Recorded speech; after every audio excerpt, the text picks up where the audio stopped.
अध्याय 1901 क्षेत्र उन्मूलन। जब राज्य उन्मूलन शब्द बोले गए तो अमर राज्य में हलचल मच गई, सभी पक्ष हिल गए। यहाँ तक कि अमर राजाओं के चेहरे भी बदल गए जब उन्होंने ये सुना। रुकना, किसी ने उसे रोकने के लिए चिल्लाया। हालांकि प्रतिबंधित क्षेत्र के स्वामी की आधी खोपड़ी से निकलने वाली अमर लपटें वास्तव में बहुत भयानक थी, जो लंबे समय तक तार्किक समुद्र के बड़े हिस्से को रोशन करती रहीं।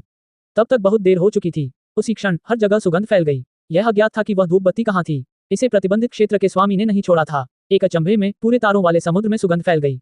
मैं एक अमर राजा हूँ, मुझे कैसे धमकाया जा सकता है? एओचेंग ने यही कहा, ठंडा और निर्दयी। ऐसा लग रहा था मानो स्वर्ग का कानून उतर आया हो, जो सभी जीवित चीजों को नष्ट करना चाहता हो, न्याय की बारिश करना चाहता हो। ये प्राकृतिक नियमों की एक लकीर थी जो इंद्रधनुष की तरह चमक रही थी। यह इस तारकीय समुद्र में उतरी, सभी प्राणियों से बचती हुई, केवल शेहाओ को घेरने, उसके शरीर और आत्मा को नष्ट करने की इच्छा रखती थी। ताइशी अमर राजा ने कोई कार्रवाई नहीं की, लेकिन एओचेंग अमर राजा ने हत्या पर जोर दिया। यद्यपि राज्य उन्मूलन शब्द आसमान में गूंज रहे थे, फिर भी वह कार्रवाई करना चाहता था। उसी समय एक भयानक आभा उमड़ पड़ी। ये धूप की शक्ति थी। अमर ज्वालाओं द्वारा इसे जलाए जाने के बाद अकल्पनीय चीजें घटित हुईं। ऐसा लग रहा था मानो ये ब्रह्मांड जल रहा है, अत्यंत चमकदार हो रहा है।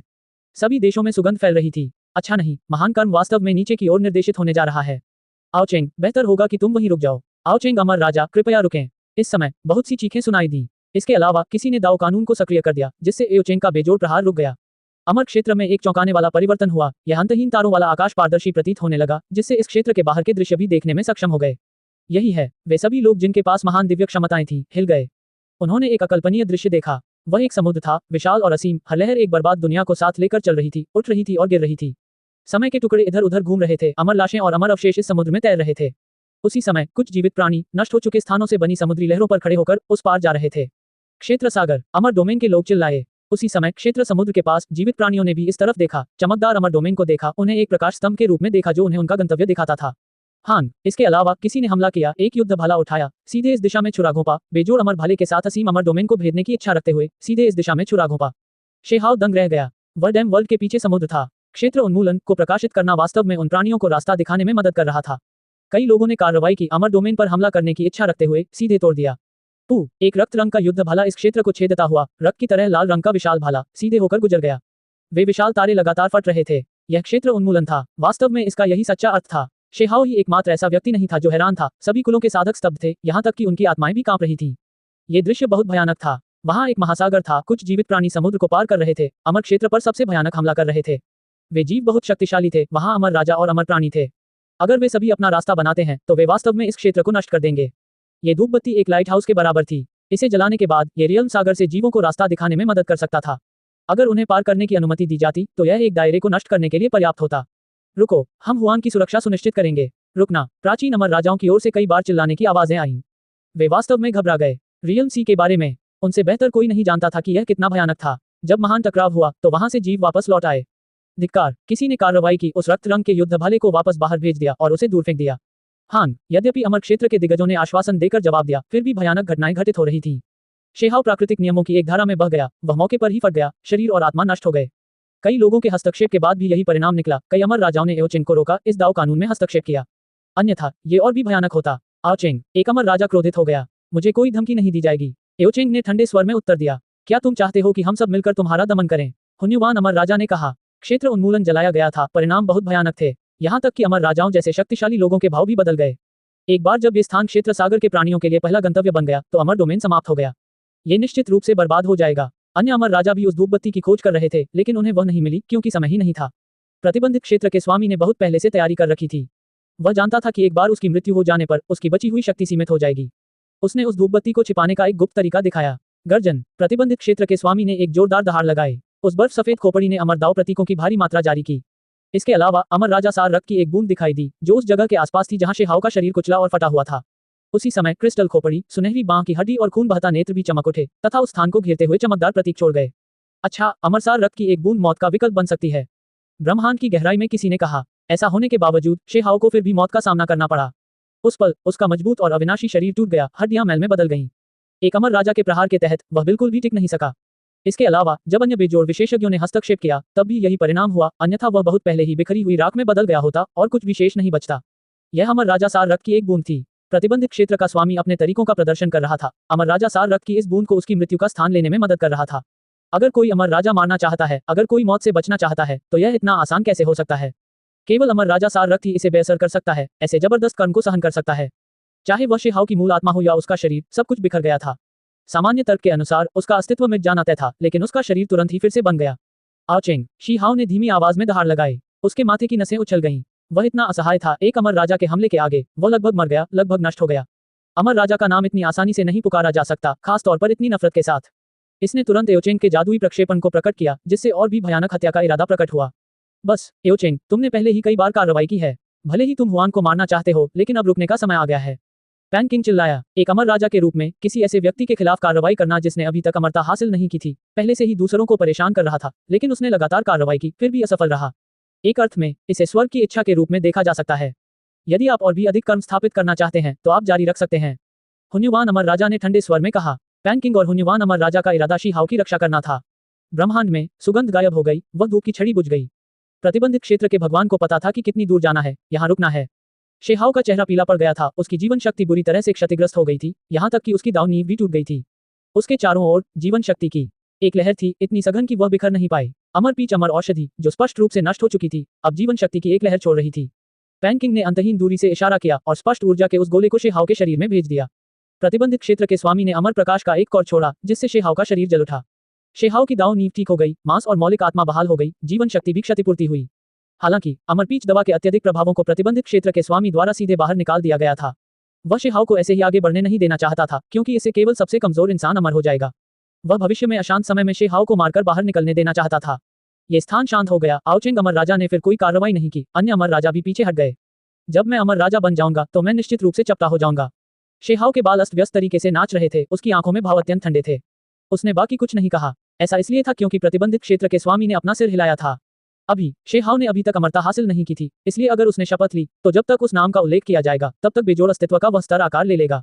भले ही वे अंतहीन ली दूर हों, उनके बीच अनगिनत तारों वाला समुद्र हो, फिर भी वह इसे महसूस कर लेगा। चलो चलते हैं, वह दिन बहुत दूर नहीं है। मैं तुम्हें जो प्राकृतिक भाग्य दे रहा हूँ वह सबसे बड़ा उपहार है जो मैं तुम्हें दे सकता हूँ, प्रतिबंधित क्षेत्र के स्वामी ने कहा। शेहाओ ने चुपचाप क्रिस्टल खोपड़ी, सुनहरी बांह की हड्डी और खून बहते नेत्रगोलक को सम्मान में झुकाया। अगर वे नहीं होते तो वह आज मर चुका होता। सारे निशान जला दो। प्रतिबंधित क्षेत्र के स्वामी ने कार्रवाई की, धीमी आवाज में एक प्राचीन मंत्र का जाप किया। उसके सामने अमर राजा सार रक्त की एक बूंद जल उठी, जो प्रकाश की एक लकीर में बदल गई, जिसने उन्हें घेर लिया। हान, एक बहुत ही भयानक शोर हुआ। वे ब्रह्मांड को चीरते हुए इस जगह से गायब हो गए। इस प्रक्रिया के दौरान वे लगातार कई तारों वाले समुद्रों से गुजरे, एक के बाद एक तारों वाले आकाशों से गुजरे। उनकी यात्रा एक अंतहीन दूरी को पार कर गई। वे ब्रह्मांड से कई बार गुजरे तथा लगातार क्षेत्र बदलते रहे। अंत में वे एक उजाड़ तारों वाले आकाश में पहुंचे और फिर एक प्राचीन और सूखे हुए तारे पर उतरे। यह मूलतः एक जीवित ग्रह था, लेकिन अब यह मृत्युमय हो गया है। बहुत से लोग आए हैं, लेकिन वे अंदर नहीं जा पाए। प्रतिबंधित क्षेत्र के स्वामी ने आह भरी। उसे नहीं पता था कि अगर शेहाओ अंदर जा पाता है तो उसे मौका मिलेगा या नहीं। कम से कम कुछ अमर राजा पहले भी यहाँ आए थे, लेकिन वे सभी अंत में बिना किसी उपलब्धि के लौट गए। कई महान युगों के बाद भी कोई भी सफल नहीं हुआ। क्रिस्टल खोपड़ी ने भी कहा। अमर राजा सार रक्त बलिदान। प्रतिबंधित क्षेत्र के स्वामी ने कुछ तरीकों का प्रदर्शन करते हुए सार रक्त की उस बूंद को शून्य में भेजते हुए कहा। शेहाओ चौंक गया, क्योंकि बलिदान पूरा होने से पहले ही जब ये शुरू हुआ था उसके शरीर के भीतर से एक अवर्णनीय ध्वनि निकली थी। अवतार परिवर्तन महान विधि। शेहाओ को झटका कैसे नहीं लग सकता था। ये तकनीक पहले भी वीरान सीमा के महान युद्ध में दिखाई दी थी, जिससे दूसरे पक्ष के जीव चौंक जाते थे। अब यहाँ एक रहस्यमय प्रतिध्वनि हो रही थी, शास्त्रों की ध्वनियां प्रकट हो रही थी। इसके तुरंत बाद हवा में एक दरार दिखाई दी, फिर ये फैल गई और चमक बाहर रिसने लगी। सफलता मिली, ये वास्तव में प्रकट हुआ। प्रतिबंधित क्षेत्र के स्वामी ने आश्चर्य में आह भरी, यहाँ तक कि वह भी बहुत हैरान था। यह इतनी जल्दी प्रकट हुआ, प्रवेश द्वार मिल गया। ये समझना होगा कि इतने वर्षों में अनेक बेजोड़ विशेषज्ञों ने इस स्थान की खोज की, लेकिन अंततः उनमें से कोई भी कुछ प्राप्त नहीं कर सका। क्रिस्टल खोपड़ी और 2 अन्य बूढ़े शैतान भी बहुत हैरान थे। ये वास्तव में स्वर्ग तक पहुंचने वाली जगह थी, प्राकृतिक भाग्य की जगह, चमत्कारों की जगह। शेहाओ ने इसका आंकलन करना शुरू किया। चलदर, ये वास्तव में एक ऐसा अवसर था जो मुश्किल से प्राप्त हुआ था, जो युगों युगों में केवल कुछ ही बार खुला था। कौन प्रवेश कर सकता था? अगर वे प्रवेश कर भी लेते तो भी उन्हें कुछ नहीं मिलता। ये हमेशा से सिर्फ एक किंवदंती ही रही है। प्रतिबंधित क्षेत्र का स्वामी भी शांत नहीं रह सका। उसने एक रास्ता देखा जो दूर धुंधली प्राचीन गुफा की ओर जाता था, जो वर्तमान में आदिम अराजकता और अमर धुंध को बाहर की ओर छोड़ रहा था। जब वे अभी अभी अंदर दाखिल हुए थे, जब वे अभी आधे रास्ते पर ही थे, तो उन्होंने एक बहुत ही दुख भरी रोने की आवाज सुनी। ये सिर्फ एक प्राणी नहीं था जो रो रहा था। इससे श्वेत वस्त्रधारी प्रतिबंधित क्षेत्र के स्वामी की अभिव्यक्ति सुस्त हो गई तथा उसका शरीर तुरंत जम गया। अन्य 3 बूढ़े राक्षस भी घबराकर उस स्थान को घूर रहे थे। शेहाओ दंग रह गया। उसे एक जानी पहचानी आभा महसूस हुई। फिर उसने एक खास तरह के जीव को देखा जो असल में बिजली की आत्माएं थीं। उनमें से कई 100 थे जो उस गुफा में रो रहे थे। उसने उन्हें पहले भी देखा था, अतीत में सानजांग, शेनमिंग और उसने खुद बिजली की आत्माओं के इस समूह को देखा था। वे एक लाश को बुने हुए पुआल की चटाई पर ले गए, बाहरी दुनिया से अमर क्षेत्र में प्रवेश किया। ये वह विधि है जिसे शेहाओ ने डेसोलेट बॉर्डर आर्क के अंतिम भाग के दौरान रक्त की बूंद के माध्यम से इस्तेमाल किया था, जिससे उसे 3 शक्तिशाली निकायों का निर्माण करने और दुश्मन अमर राजाओं को रोकने की अनुमति मिली। अध्याय 1902 स्वर्ग भूमि को जोड़ता है। बिजली की आत्माएं, यहाँ उनमें से कई 100 थे। शेहाओ को बहुत झटका लगा, लेकिन साथ ही वह जिज्ञासा से भरा हुआ था, अन्वेषण की इच्छा से भरा हुआ था। उस समय उसने व्यक्तिगत रूप से उस घटना को देखा था, हमेशा ये जानने की कोशिश करता था कि आखिर हुआ क्या था। उसे उम्मीद नहीं थी कि वह आज उन्हें फिर से देख पाएगा। वे किसको ले जा रहे थे? अमर क्षेत्र में लौटने के बाद वे वास्तव में यहाँ आए थे। पास से देखने पर ऐसा लगा कि वहाँ एक प्राचीन गुफा है, लेकिन जब वह वास्तव में पास पहुंचा तो शेहाओ हिल गया। उसके पैरों के नीचे का रास्ता गायब हो रहा था, उसके पीछे अंतहीन तारों वाला आकाश था। जहां तक उस खगोलीय पिंड का प्रश्न है, वह शून्य दरार, सब कुछ बहुत पहले ही गायब हो चुका है। जैसे ही शेहाओ आगे बढ़ा, उसके पीछे का रास्ता गायब हो गया, पीछे कुछ भी नहीं बचा। वह देख सकता था कि जैसे जैसे वह आगे बढ़ रहा था, तारों के क्षेत्र एक के बाद एक लुप्त होते जा रहे थे और इसी तरह लुप्त होते जा रहे थे। ये वास्तव में एक रहस्यमयी भूमि थी। ये सड़क बहुत नजदीक लग रही थी, उस प्राचीन गुफा से रोने की आवाजें सुनाई दे रही थी। फिर भी जब वह वास्तव में ऊपर चला गया, तो उसने पाया कि सब कुछ कितना भयावह था। उस छोटे से पल में ये पता नहीं चल पाया कि शेहाओ कितनी दूर तक गया। उसने ब्रह्मांड की बहुत बड़ी मात्रा को पार कर लिया। वह अंततः आ गया। जब वह प्राचीन गुफा के पास पहुंचा, तो वहां आदिम अराजकता और अमर धुंध छाई हुई थी, धुंधली और अस्पष्ट, जिसके आर पार देखना असंभव था। इस जगह में स्वर्ग के चौंकाने वाले रहस्य छिपे थे। अचानक सैकड़ों बिजली आत्माओं ने अपने सिर उठाए, उसकी दिशा में देखने लगे। प्राचीन गुफा आध्यात्मिक सार से भरी हुई थी, जिसमें आदिम अराजकता सार, सभी जीवन स्रोत ऊर्जा और अमर ऊर्जा थी। ये स्थान बहुत ही असाधारण था। सार ऊर्जा सर्पिल में बढ़ रही थी। इस स्थान के चारों ओर रोने धोने की आवाजें बंद हो गईं, सैकड़ों आंखें शेहाओ को घूरने लगीं। मैं आप सभी से पहले भी मिल चुका हूं, मेरे मन में कोई दुर्भावना नहीं है, शेहाओ ने कहा। बहरहाल दूसरा हिस्सा इतना दुखद था, इसलिए फिर भी उन्हें देखने वालों को थोड़ी सहानुभूति महसूस हुई। ये खास तौर पर तब था जब ये लाइटनिंग स्पिरिट्स थे, एक बेहद शक्तिशाली कबीला। ये कबीला सबसे दुर्लभ प्रजाति थी। कबीले के लोग बहुत ज्यादा नहीं थे, फिर भी उनमें से कई सौ यहाँ इकट्ठे हुए थे। भले ही ये सभी विद्यमान बिजली आत्माएं नहीं थी, फिर भी यह उससे बहुत दूर नहीं थी। ऐसा इसलिए था क्योंकि प्राचीन ग्रंथों के अनुसार बिजली आत्माएं अत्यंत दुर्लभ थी। अतीत से लेकर अब तक केवल कुछ 100 ही खोजी गई थी। यह अभी भी वही बुना हुआ पुआल का चटाई था जिस पर समय के निशान उकेरे हुए थे, खून से लथपथ। 1000 साल बीत जाने के बाद भी यह अभी भी अपरिवर्तित था, इसका स्वरूप वही था। ये वास्तव में अज्ञात था कि यह किसकी लाश थी। शेहाओ उनसे बातचीत करना चाहता था, लेकिन बिजली की आत्माएं सभी सतर्क थी, अत्यंत ठंडी थी, तथा उनके चेहरे पर दुख के भाव थे। यह उनकी अंतिम मंजिल थी। उन्होंने इस पुआल की चटाई को ढोया, 1000 साल तक इसकी रक्षा की। यह अपने आप में एक विशेष प्रकार की वफादारी मानी जा सकती है। वे असफल रहे, प्रतिबंधित क्षेत्र के स्वामी ने कहा। हो, एक बिजली आत्मा जो कई मीटर लंबी थी, पूरी तरह से सुनहरे पीले रंग की थी, जिसे सबसे शक्तिशाली नेताओं में से एक माना जाता था। उसने अपना सिर उठाया और आकाश में दहाड़ते हुए अपना गुस्सा प्रदर्शित किया। अन्य बिजली आत्माएं फुसफुसाईं, उनकी आंखों से आंसू बहने लगे। वे मानव सदृश प्राणी नहीं थे, लेकिन उनमें इस प्रकार की भावनाएं, दुख से भरी अभिव्यक्तियां अतुलनीय दुख में डूबे हुए थे। भौंक, आओ, अचानक गुफा के अंदर से आवाज आई। शेहाओ तुरंत अचंभित हो गया, उसे संदेह होने लगा कि कहीं उसने गलत तो नहीं सुना। कुत्ते की भौंक, ये भी रोने की आवाज थी, लेकिन इसमें कुत्तों के भौंकने की आवाज भी शामिल थी। ये बहुत अचानक थी, गुफा के अंदर से आ रही थी। शेहाओ की अभिव्यक्ति कठोर हो गई, वह थोड़ा स्तब्ध, थोड़ा खोया हुआ सा हो गया। एक पल के लिए झिझकने के बाद वह अंदर चलने लगा। सैकड़ों बिजली आत्माओं ने उसे नहीं रोका, उन्होंने केवल उस पुआल से बनी चटाई की रखवाली की और शेहाओ पर कोई ध्यान नहीं दिया। आओ, भौंको, बहुत तेज रोने की आवाज आ रही थी, कुत्ते के लगातार भौंकने की आवाज आ रही थी, आवाज बहुत तेज थी और बहुत चोट भी लग रही थी। शेहाओ ने इस प्राचीन गुफा की गहराई में देखा, जहां से अराजक ऊर्जा निकल रही थी, जिससे ये पुष्टि हुई कि वह गलत नहीं था। वहां वास्तव में एक कुत्ता था, उसका आकार बहुत बड़ा नहीं था, हथेली के आकार से भी बड़ा नहीं। वह इस समय वहां पड़ा था, अपने सिर को पकड़े हुए और दर्द से रो रहा था, बहुत आहत था। अंतहीन महान, तुम मुझे इस तरह कैसे त्याग सकते हो, ऐसे ही छोड़ सकते हो? वो हम फिर कभी नहीं मिल सकते। तुम बेजोड़ अमर राजा माने जाते हो, तुम इस तरह कैसे मुरझा सकते हो? अनंत युगों के बाद क्या तुम इस दुनिया में वापस आ पाओगे? आओ, वो वह कुत्ता रोया, उसकी आंखों से लगातार आंसू बह रहे थे। शेहाओ दंग रह गया। उसने छोटे कुत्ते को देखा। 1000 साल पहले उसने इसे व्यक्तिगत रूप से अमर क्षेत्र में प्रवेश करते देखा था, और अब ये वास्तव में यहाँ था, इस रहस्यमय प्राचीन गुफा में दिखाई दे रहा था। उस समय जब वह छोटा कुत्ता वहां से जा रहा था, तो उसने कहा था कि उसे एक निश्चित स्थान पर जाना है, कुछ पुरानी बातों की पुष्टि करनी है, तथा अनंत अमर राजा की खोज करनी है। वह स्थान स्वर्ग को जोड़ता है, आत्मा को जोड़ता है, अतीत और वर्तमान को जोड़ता है, ये छोटे कुत्ते ने कहा था। अतीत में बिना अंत वाले अमर राजा और पुनर्जन्म वाले अमर राजा समय के महान दावों में कुशल थे, पुनर्जन्म पर विचार करते थे, अतीत और वर्तमान के कई रहस्यों को पहले से ही देख चुके थे। क्या वास्तव में पुनर्जन्म वाले लोग, पुनर्जन्म वाली चीजें थीं? छोटे कुत्ते ने पहले भी इसका उल्लेख किया था कि यही वह मार्ग है जिसे दो महान अमर राजा जांचने और पुष्टि करने का प्रयास कर रहे थे। किसने सोचा होगा कि 1000 साल बाद शेहाओ इसे यहीं पालेगा? सबसे पहले लाइटनिंग स्पिरिट्स ने उस लाश को बुने हुए पुआल की चटाई पर रखा और फिर उसने छोटे कुत्ते को देखा। वे वास्तव में एक ही गंतव्य पर आए थे, ये जगह आखिरकार असाधारण थी। तुम, छोटे कुत्ते को लगा कि कोई आ रहा है, अचानक पीछे मुड़ गया। वह तुरंत चौंक गया, उसे लगा कि यह अकल्पनीय था। तुम यहाँ कैसे आ गए? वह अभी भी रो रहा था, कुछ भी नहीं छिपा रहा था। 1000 साल पहले की तुलना में ये पूरी तरह से अलग प्राणी था। यही वह जगह है जिसके बारे में तुम बात कर रहे थे। शेहाओ ने उसकी ओर देखा। जब छोटे कुत्ते ने ये सुना तो वह फिर से दर्द से रोने लगा। बिना अंत के अमर राजा मर चुका है, अब वापस आने में असमर्थ है, यहाँ तक कि यह स्थान भी उसे बचाने के लिए पर्याप्त नहीं है, पूरी तरह से कोई उम्मीद नहीं बची है। आओ, वो ये छोटा कुत्ता रोया, मानो उसके फेफड़े फट रहे हों और उसका दिल फट रहा हो। आखिरकार यह वही जगह थी। इस दुनिया में कोई पुनर्जन्म वाले लोग नहीं हैं, शायद केवल समान फूल, समान लोग हैं। एंड इमोर्टल किंग की सच्ची आत्मा के बिना मैं इसे अब और नहीं देख सकता। छोटा कुत्ता वहीं पड़ा था, उसका शरीर रोने से ऐंठ रहा था, वह बेहोश होने वाला था। शेहाव ने आह भरी। इस कुत्ते के इतने भावुक होने से ये देखा जा सकता है कि अनंत अमर राजा ने कितनी महान दयालुता दिखाई थी। ये छोटा कुत्ता हमेशा उसे पुनर्जीवित करने की कोशिश कर रहा था। मुझे बताओ, वास्तव में क्या हुआ था? शी हाव ने कहा, मैं बिना अंत के अमर राजा की अमर घंटी के टुकड़े लाया, साथ ही अमर राजा सार रक्त की उसकी आखिरी बूंद भी लाया, जिसमें उसके आत्मा के टुकड़े हैं। जब मैं यहाँ आया तो मैंने इसे स्वर्ग में छोड़ दिया, आत्मा को जोड़ते हुए, भूत और वर्तमान को जोड़ते हुए, भूमि को जोड़ते हुए, उसके पुनरुत्थान की उम्मीद करते हुए, लेकिन असफल रहा। बू। छोटा कुत्ता जितना अधिक बोलता और रोता, वह उतना ही अधिक भावुक होता जाता। शेहाव चौंक गया। अमर राजा सार रक्त, ये कितना कीमती था। इसमें जबरदस्त कर्म निहित था। पैन किंग वर्तमान में अपने चरम पर है, आकाश के नीचे उसका कोई मुकाबला नहीं है, फिर भी उसने प्रतिबंधित क्षेत्र के स्वामी को केवल 3 ड्रॉप्स दिए और इसे पहले से ही अतीत के महान उपकार को वापस करने के रूप में माना जा सकता है। आखिरकार क्या हुआ? प्रतिबंधित क्षेत्र के स्वामी ने छोटे कुत्ते से पूछा। मैंने कई सालों तक इसकी रक्षा की, लेकिन अंत में अमर राजा सार रक्त सूख गया, इसकी आध्यात्मिकता गायब हो गई। अंत में ये और भी अधिक जल गया, जबकि अमर राजा के टुकड़े पाउडर में बदल गए, पूरी तरह से नष्ट हो गए। छोटे कुत्ते की आवाज डूब गई, निराशा की भावना लेकर। अमर राजा का सार रक्त पूरी तरह से इस्तेमाल हो चुका था, हथियार के टुकड़े राख में बदल रहे थे, ये सब कुछ खत्म हो जाने के समान था। और क्या कुछ और भी अलग हुआ था? प्रतिबंधित क्षेत्र के स्वामी ने पूछा। आखिरी क्षण में मुझे ऐसा लगा जैसे मैंने बिना अंत वाले अमर राजा को देखा है। वह मेरी ओर मुस्कुराया और फिर फट गया, प्रकाश की वर्षा में बदल गया।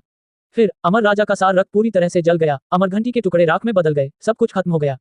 छोटा कुत्ता रोया, यह आत्मदोष से भरा था। यहाँ तक कि अमर राजा के अमर राजा सार रक्त की अंतिम बूंद भी यहीं दफन थी, जिसका अर्थ था कि उसे कभी भी पुनर्जीवित करने की कोई उम्मीद नहीं थी, वह हमेशा के लिए नष्ट हो गया। शायद वह सफल हो गया। प्रतिबंधित क्षेत्र के स्वामी ने चिंता में देखा। केवल इसे सत्यापित करने के लिए अनंत युगों, लाखों और लाखों वर्षों की आवश्यकता है। यदि पुनर्जन्म होता भी है तो यह एक महान युग का पुनर्जन्म है, यह इस युग में नहीं होगा। शायद बिना अंत के अगले महान युग में फिर से प्रकट होगा। प्रतिबंधित क्षेत्र के स्वामी ने इसे इस तरह कहा। वह केवल अनुमान लगा रहा था, उसे लग रहा था कि अमर राजा सार का खून सूखने से पहले प्रकाश की वर्षा ने आशा की किरण जगाई होगी। छोटे कुत्ते ने तुरंत रोना बंद कर दिया, अपनी आंखें बड़ी कर लीं, स्तब्ध भाव से उसकी ओर देखते हुए। उसकी आवाज कांप रही थी और वह बोला, अंतहीन वर्षों के बाद एक अलग महान युग में अंतहीन अमर राजा इस दुनिया में फिर से प्रकट हो सकता है। क्या कुछ असंभव है? क्या कुछ संभव है? इस बारे में निश्चित रूप से कौन कह सकता है? प्रतिबंधित क्षेत्र के स्वामी ने आह भरते हुए कहा। वह कौन है जिसे वे वापस लाए हैं? शेहाव ने छोटे कुत्ते से पूछा, बिजली की आत्माओं की ओर इशारा करते हुए। बिजली सम्राट। छोटे कुत्ते ने केवल ये 2 शब्द कहे, जिससे पुआल की चटाई पर पड़ी लाश की पहचान उजागर हो गई। ठीक है, शेहाव को अचानक एहसास हुआ, उसने अंदर ही अंदर सिर हिलाया। ये केवल बिजली सम्राट ही हो सकता है। उसके अलावा और कौन बिजली आत्माओं को इस तरह के दुख में छोड़ सकता है? हालांकि वह ये नहीं जानता था कि लाइटनिंग स्पिरिट्स कबीला लाइटनिंग सम्राट का अनुसरण करता है, लेकिन लाइटनिंग स्पिरिट्स किस प्रकार बिजली को खाकर उसे भोजन के रूप में प्रयोग करते हैं, इससे वह अनुमान लगा सकता था कि निश्चित रूप से उन्होंने लाइटनिंग सम्राट के साथ महान कर्म साझा किए हैं। ये वही व्यक्ति है। कितने अफसोस की बात है, उसकी क्षमता वाकई अतुलनीय थी, असमय मौत मरना उसके लिए एक बड़ी बात थी। प्रतिबंधित क्षेत्र के स्वामी ने आह भरते हुए कहा। क्रिस्टल खोपड़ी, सुनहरी बांह की हड्डी और खून बहता नेत्रगोलक, इन 3 शैतानों ने कभी बिजली सम्राट के नाम के बारे में नहीं सुना था, क्योंकि जिस युग में वे रहते थे वह बहुत प्राचीन था। बिजली सम्राट, वह बिजली के पूल को नियंत्रित करता था, लड़ाई में माहिर था। अतीत में वह बाद के विशेषज्ञों में से एक के रूप में जाना जाता था, जो सबसे बड़ी क्षमता के साथ उभरा। वह दुष्ट 10 का सबसे कम उम्र का सदस्य था। वह 10 शातिर लोगों में से एक था, क्योंकि उसकी क्षमता बहुत ज्यादा थी और इसीलिए उसे बिजली सम्राट कहा जाता था। अन्यथा इस उपाधि को धारण करने की हिम्मत कौन कर सकता था? दुर्भाग्यवश ये ठीक इसलिए हुआ क्योंकि वह असाधारण था, उसकी क्षमता असाधारण थी, इसलिए दूसरे पक्ष के अमर राजाओं ने उसके विरुद्ध पूरी ताकत लगा दी, जिसके कारण उसका शीघ्र पतन हो गया। ऐसा इसलिए था क्योंकि उसने जो पकड़ा था वह बिजली थी, जिसे स्वर्ग के स्थान पर कानून लागू करने के लिए जाना जाता है, जो स्वर्ग की इच्छा का अवतार है। अगर उसे वास्तव में अपने चरम पर बढ़ने दिया जाता, एक राजा बनने दिया जाता, तो दूसरे पक्ष को भी उसके प्रति बहुत आशंका होती। यही कारण था कि अमर राजाओं ने उस पर घात लगाने के लिए 1 से अधिक लोगों को भेजा, जिससे वह युद्ध के मैदान में बुरी तरह मारा गया। किसने सोचा होगा कि ये लाइटनिंग स्पिरिट्स इतनी वफादार और समर्पित होंगी, जो पीढ़ी दर पीढ़ी लाइटनिंग सम्राट के अवशेषों की खोज करती रहेंगी। अंत में उन्होंने वास्तव में उसे पा ही लिया। इन बिजली आत्माओं को इस जगह के बारे में पता था। हालांकि अंत में ये पता नहीं था कि क्या यह उनकी ईमानदारी की वजह से था जिसने दुनिया को हिला दिया। उन्होंने शून्य दरार को खोल दिया, जिससे उन्हें प्राचीन गुफा में प्रवेश करने की अनुमति मिली। बिजली सम्राट का सार रक्त पूरी तरह से नष्ट हो गया है, उसका जीवन चला गया है, एक भी आत्मा का टुकड़ा नहीं बचा है। ये निश्चित रूप से विफल हो जाएगा, छोटे कुत्ते ने कहा। इन 1000 वर्षों के दौरान उसने सब कुछ स्पष्ट रूप से देखा। जब शेहाव ने ये सुना तो उसने एक आह भरी। उसके पास बिजली सम्राट की विरासत थी, उसने पहले टूटे हुए कवच का एक टुकड़ा प्राप्त किया था। इसे भी काफी हद तक कर्म माना जा सकता है। शेहाव ने गंभीरता से अपना सम्मान व्यक्त करते हुए आगे बढ़े। यह शातिर 10 में से एक की लाश थी, जिसे बिजली सम्राट के रूप में जाना जाता था, जो मूल रूप से आश्चर्यजनक प्रतिभा के साथ स्वर्ग का गौरव था।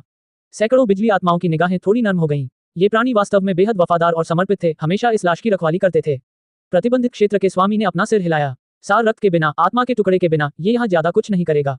अर्थात जब तक इस शव को यहाँ नहीं दफनाया जाता, तब तक यह अंततः चेतना प्राप्त कर लेगा। इस स्थान पर पोषित होने के पश्चात, अनंत वर्षों के पश्चात, शायद कोई अद्वितीय विशेषज्ञ फिर से प्रकट हो सकता है। प्रतिबंधित क्षेत्र के स्वामी ने कहा। अध्याय 1903 सभी युगों का परिवर्तन।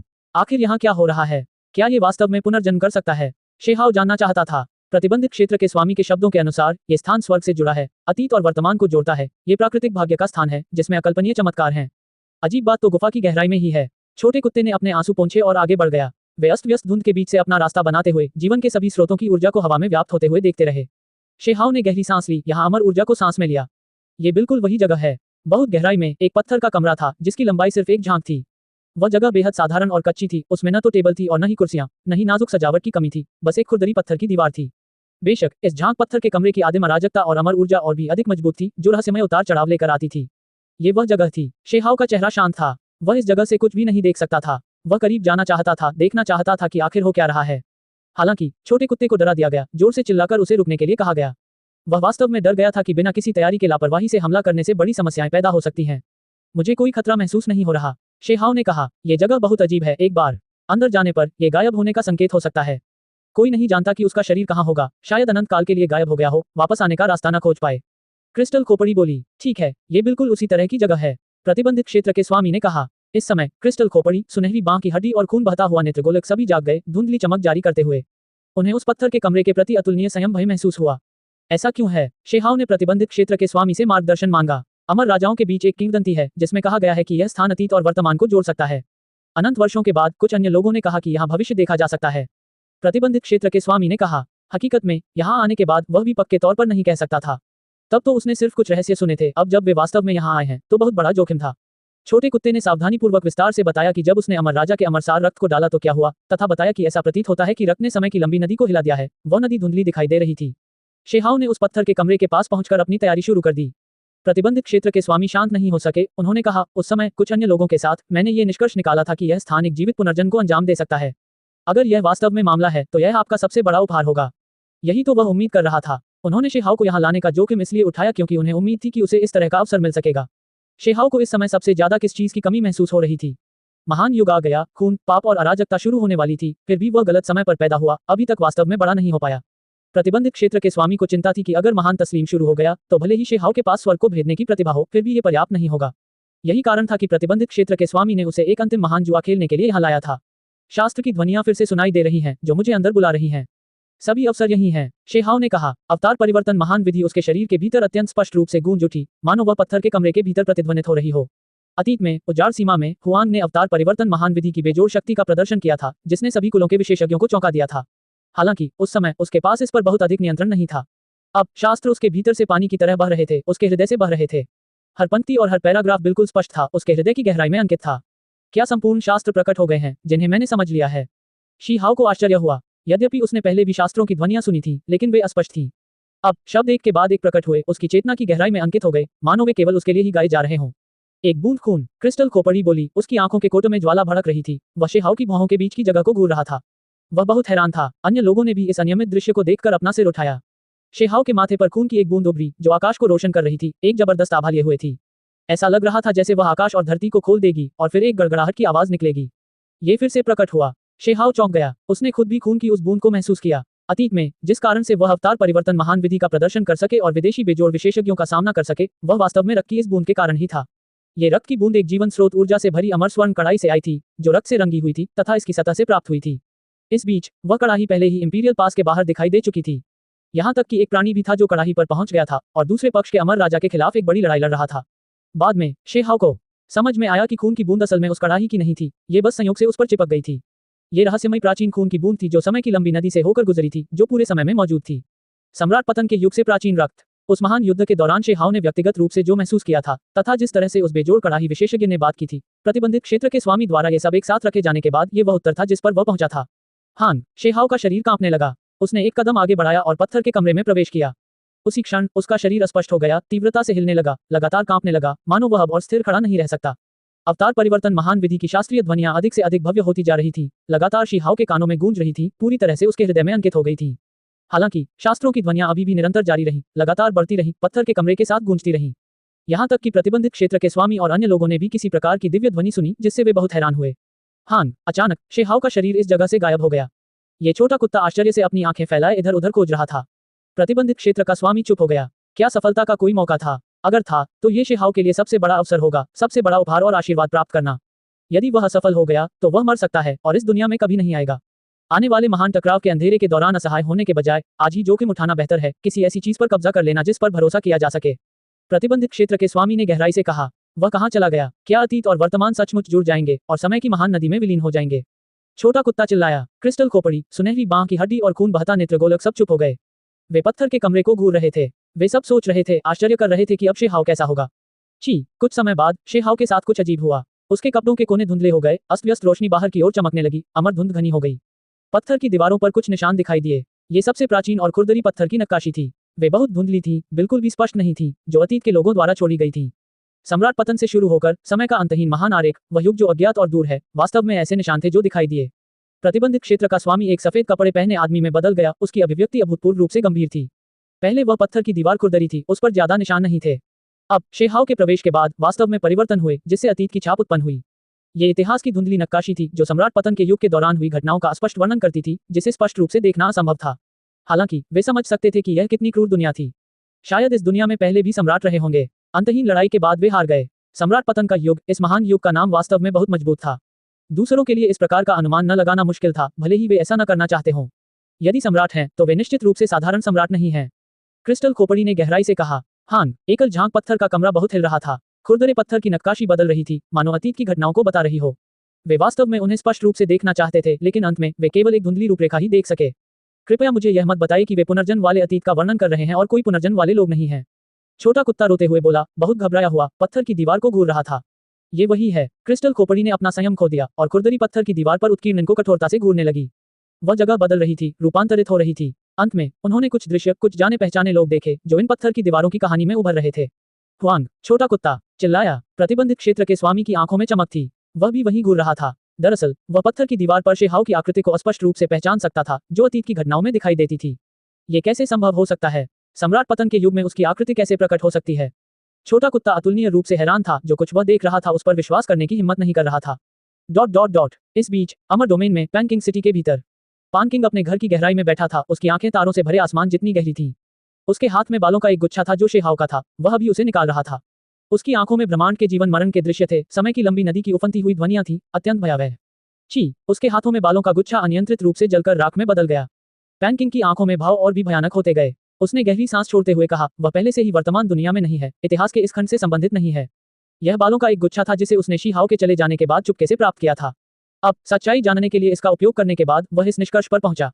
प्राचीन गुफा के अंदर एक झांक पत्थर का कमरा। खुरदरी पत्थर की दीवारों पर शेहाव की आकृति लगातार दिखाई देती थी।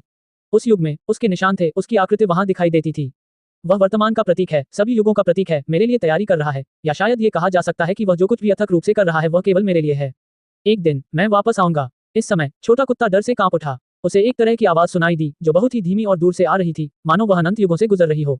प्रतिबंधित क्षेत्र के स्वामी क्रिस्टल खोपड़ी और अन्य लोगों की आंखें भी दिव्य प्रकाश से चमक उठी। वे पत्थर के कमरे के अंदर घूर रहे थे, उस खुरदरी पत्थर की दीवार को देख रहे थे।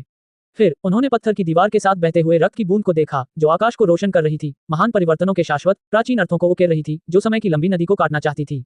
अध्याय 1904 वर्तमान से संबंधित नहीं। आवाजें क्षणभंगुर थी, लेकिन वे वास्तव में वहां थी। वह प्राचीन अतीत में रहता था। ये तरीके कितने भयावह और चौंकाने वाले थे। ये बहुत ही आश्चर्यजनक था, मानो वे सब कुछ सपना देख रहे थे। रक्त की वह बूंद अत्यंत तेजस्वी थी, जो अंतहीन दाव को प्रकाशित कर रही थी, समय की लंबी नदी को विभाजित कर रही थी, अतीत और वर्तमान में उत्कीर्ण थी, पत्थर की दीवारों के साथ बह रही थी, आदिम अराजकता को डुबो रही थी। छोटा कुत्ता अनायास ही पीछे हट गया, उसके बाल खड़े हो गए, सचमुच चौंक गया। एक ऐसा प्राणी था जिसका अवतार हर युग में दिखाई देता था। ये कितनी भयावह बात थी। क्या वह प्राणी समस्त समय पर प्रभुत्व स्थापित करना चाहता था, अनंत समय को विलीन करना चाहता था, या वह कुछ और करना चाहता था? प्राचीन अतीत से लेकर अब तक सभी युग बदल गए हैं। क्रिस्टल खोपड़ी ने एक संभावना का भी उल्लेख किया, जो सबसे भयानक थी। अगर यह सच था तो यह बहुत ही भयावह था। प्रतिबंधित क्षेत्र के स्वामी ने अपना सिर हिलाया। ये यथार्थवादी नहीं था। महान युग एक के बाद एक उठे और गिर गए। यदि सभी युगों को बदल दिया जाए, यदि यह व्युत्पन्न किया जाए, तो बहुत सारे रहस्यमय अर्थ होंगे, अत्यधिक आतंक होगा। ये वास्तव में ऐसा कुछ नहीं था जिस पर विस्तार से शोध किया जा सके। अन्यथा ये बहुत भयावह था। वे नक्काशी एक बार फिर खुरदरी पत्थर की दीवारों पर दिखाई देने लगी। ऐसा लग रहा था जैसे कोई मोटा और भारी इतिहास उनके सामने खुल गया हो। टपकते खून की रोशनी में यह अब धुंधला नहीं रहा, बल्कि धीरे धीरे स्पष्ट होता जा रहा था। वे उस समय की रिकॉर्डिंग देख सकते थे। उसमें अक्षर और नक्काशी थी, उन पर बड़े बड़े बदलाव उकेरे गए थे, वर्षों का संचय था। ये कैसे संभव है? वह सम्राट पतन के युग में पैदा हुआ था। छोटा कुत्ता अचंभित था, यहाँ तक कि उसकी आत्मा कांप रही थी। उसे इस बात पर विश्वास करना मुश्किल लग रहा था। वह पत्थर की दीवार को घूरता रहा। रेखाएं सरल थीं, चित्रकला शैली कच्ची, अत्यंत आदिम, अतीत की घटनाओं को दर्ज करती हुई, ऐसी बातें जो अनगिनत वर्ष पहले घटित हुई थीं। एक नौजवान विशाल बंजर भूमि से बाहर निकला। कमजोर से मजबूत होते हुए वह लगातार बदलता रहा। नश्वर दाव क्षेत्र में वह कदम दर कदम बड़ा हुआ, दुनिया में बड़ी लड़ाइयां लड़ी, अपने दुश्मनों के खून में नहाया। वह अपने रास्ते पर चलता रहा, दृढ़ता से आगे बढ़ता रहा। हुआंग, यह उसकी आकृति थी जो खुरदरी पत्थर की दीवारों पर उकेरी गई थी। ऐसा कैसे हो सकता है? क्या वाकई पुनर्जन्म होता है? वह किस युग का प्राणी था? या फिर यह कहना था कि वह इस स्थान से सम्राट पतन के युग में लौट आया, एक जीवित पुनर्जन्म लेकर? लेकिन किसी प्राणी का असली शरीर उस स्थान तक कैसे पहुंच सकता है? इतने लंबे समय तक वहां रहने से समय की महान नदी में खलल पड़ेगा, अतीत बदल जाएगा, ब्रह्मांड में बड़ी दरारें पैदा होंगी। अतीत पहले ही बदल चुका था, उसे बदलने का कोई रास्ता नहीं था। यहाँ तक कि एक अद्वितीय अमर राजा भी, यदि वे समय की लंबी नदी का अनुसरण कर सकते थे, भविष्य में झांक सकते थे, तो भी वे गुजरते हुए यात्री ही थे, जो वास्तव में एक स्थान पर लंबे समय तक उतरने में असमर्थ थे। किसी भी कर्म को बदलने की तो बात ही छोड़िए। कौन समय को बाधित कर सकता है जिसका शरीर अतीत में लौट सकता है? इसके अलावा दुनिया के प्राणियों के साथ बातचीत कर सकता है, यहाँ तक कि रिकॉर्ड भी किया जा सकता है। ये यथार्थवादी नहीं था, बहुत ज्यादा परेशान करने वाला था। कर्म बहुत बड़ा था। अमर डोमेन आउचेंग किंग सिटी। अभी एओचेंग अमर राजा संभावनाओं का अनुमान लगा रहा था। वह प्रार्थना की चटाई पर बैठा था, अराजक ऊर्जा ऊपर नीचे हो रही थी, समुद्र की तरह उमड़ रही थी, अमर राजा के निवास को डुबो रही थी, लाखों करोड़ों के भीतर सब कुछ हल्के से कांप रहा था। उनकी जादुई शक्ति अद्वितीय एवं अतुलनीय थी। हालांकि अब वह भावशून्य था, उसकी आंखें भयावह रूप से गहरी थीं। वे धीरे धीरे दो ब्लैक होल की तरह बन गए, जो स्वर्गीय महान दाव के टुकड़ों को अवशोषित कर रहे थे। जादुई नियम उसके चारों ओर लिपटे हुए उतर आए। वह इस दुनिया में नहीं है, इतिहास के इस चक्र से गायब हो गया है। उसने अपने आप से धीरे से कहा। प्राचीन गुफा के अंदर, झांग लंबाई पत्थर के कमरे के भीतर। पत्थर की दीवार पर लगातार आदिम निशान दिखाई देते थे, जो अतीत की घटनाओं का वर्णन करते थे। उसने डार्कनेस ट्रू ड्रैगन कबीले का सामना किया। लड़ाई इतनी भयंकर है, वह अकेले इस कबीले के 10 से अधिक विशेषज्ञों का सामना कर रहा है। पत्थर के कमरे के बाहर हर कोई पत्थर की दीवारों पर दर्ज डरावनी रिकॉर्डिंग को देख रहा था, मानो वे उन वर्षों को अनुभव कर रहे हों जिनसे यह व्यक्ति गुजरा था, साथ ही उन सभी भावनाओं को भी जो उसने महसूस की थी। कसाई, प्रतिबंधित क्षेत्र के स्वामी का चेहरा बदल गया, उनकी पुतलियां तेजी से सिकुड़ने लगीं। उन्होंने जो शब्द कहा वह हास्यास्पद लग रहा था, लेकिन यह वास्तव में एक बहुत ही महत्वपूर्ण मामला था। इसे स्वर्ग को झकझोर देने वाला कहा जा सकता है। इससे पहले उन्होंने क्रिस्टल खोपड़ी, सुनहरी बांह की हड्डी और खून बहते नेत्रगोलक वाले कुछ प्राणियों का उल्लेख किया था। अमर औषधि के 6 डंठलों को बांटने वाले व्यक्ति को उन्होंने नशीली दवा विक्रेता कहा था। दुनिया में सभी विरोधियों को मारने वाले व्यक्ति को उन्होंने कसाई कहा था। दुनिया पर प्रभुत्व रखने वाले निर्दयी विशेषज्ञ को उन्होंने कसाई कहा था। युवा समय का कसाई, वह सम्राट पतन के युग का प्राणी था, उस काल का एक साधक। वह युवा कसाई है, उसने उस दौरान हुआंग का सामना किया था। दुर्भाग्य से पत्थर की दीवारों की रिकॉर्डिंग के अनुसार दोनों ने एक दूसरे का सामना किया, लेकिन वे मौत तक नहीं लड़े, बल्कि ऐसे ही एक दूसरे के पास से गुजर गए।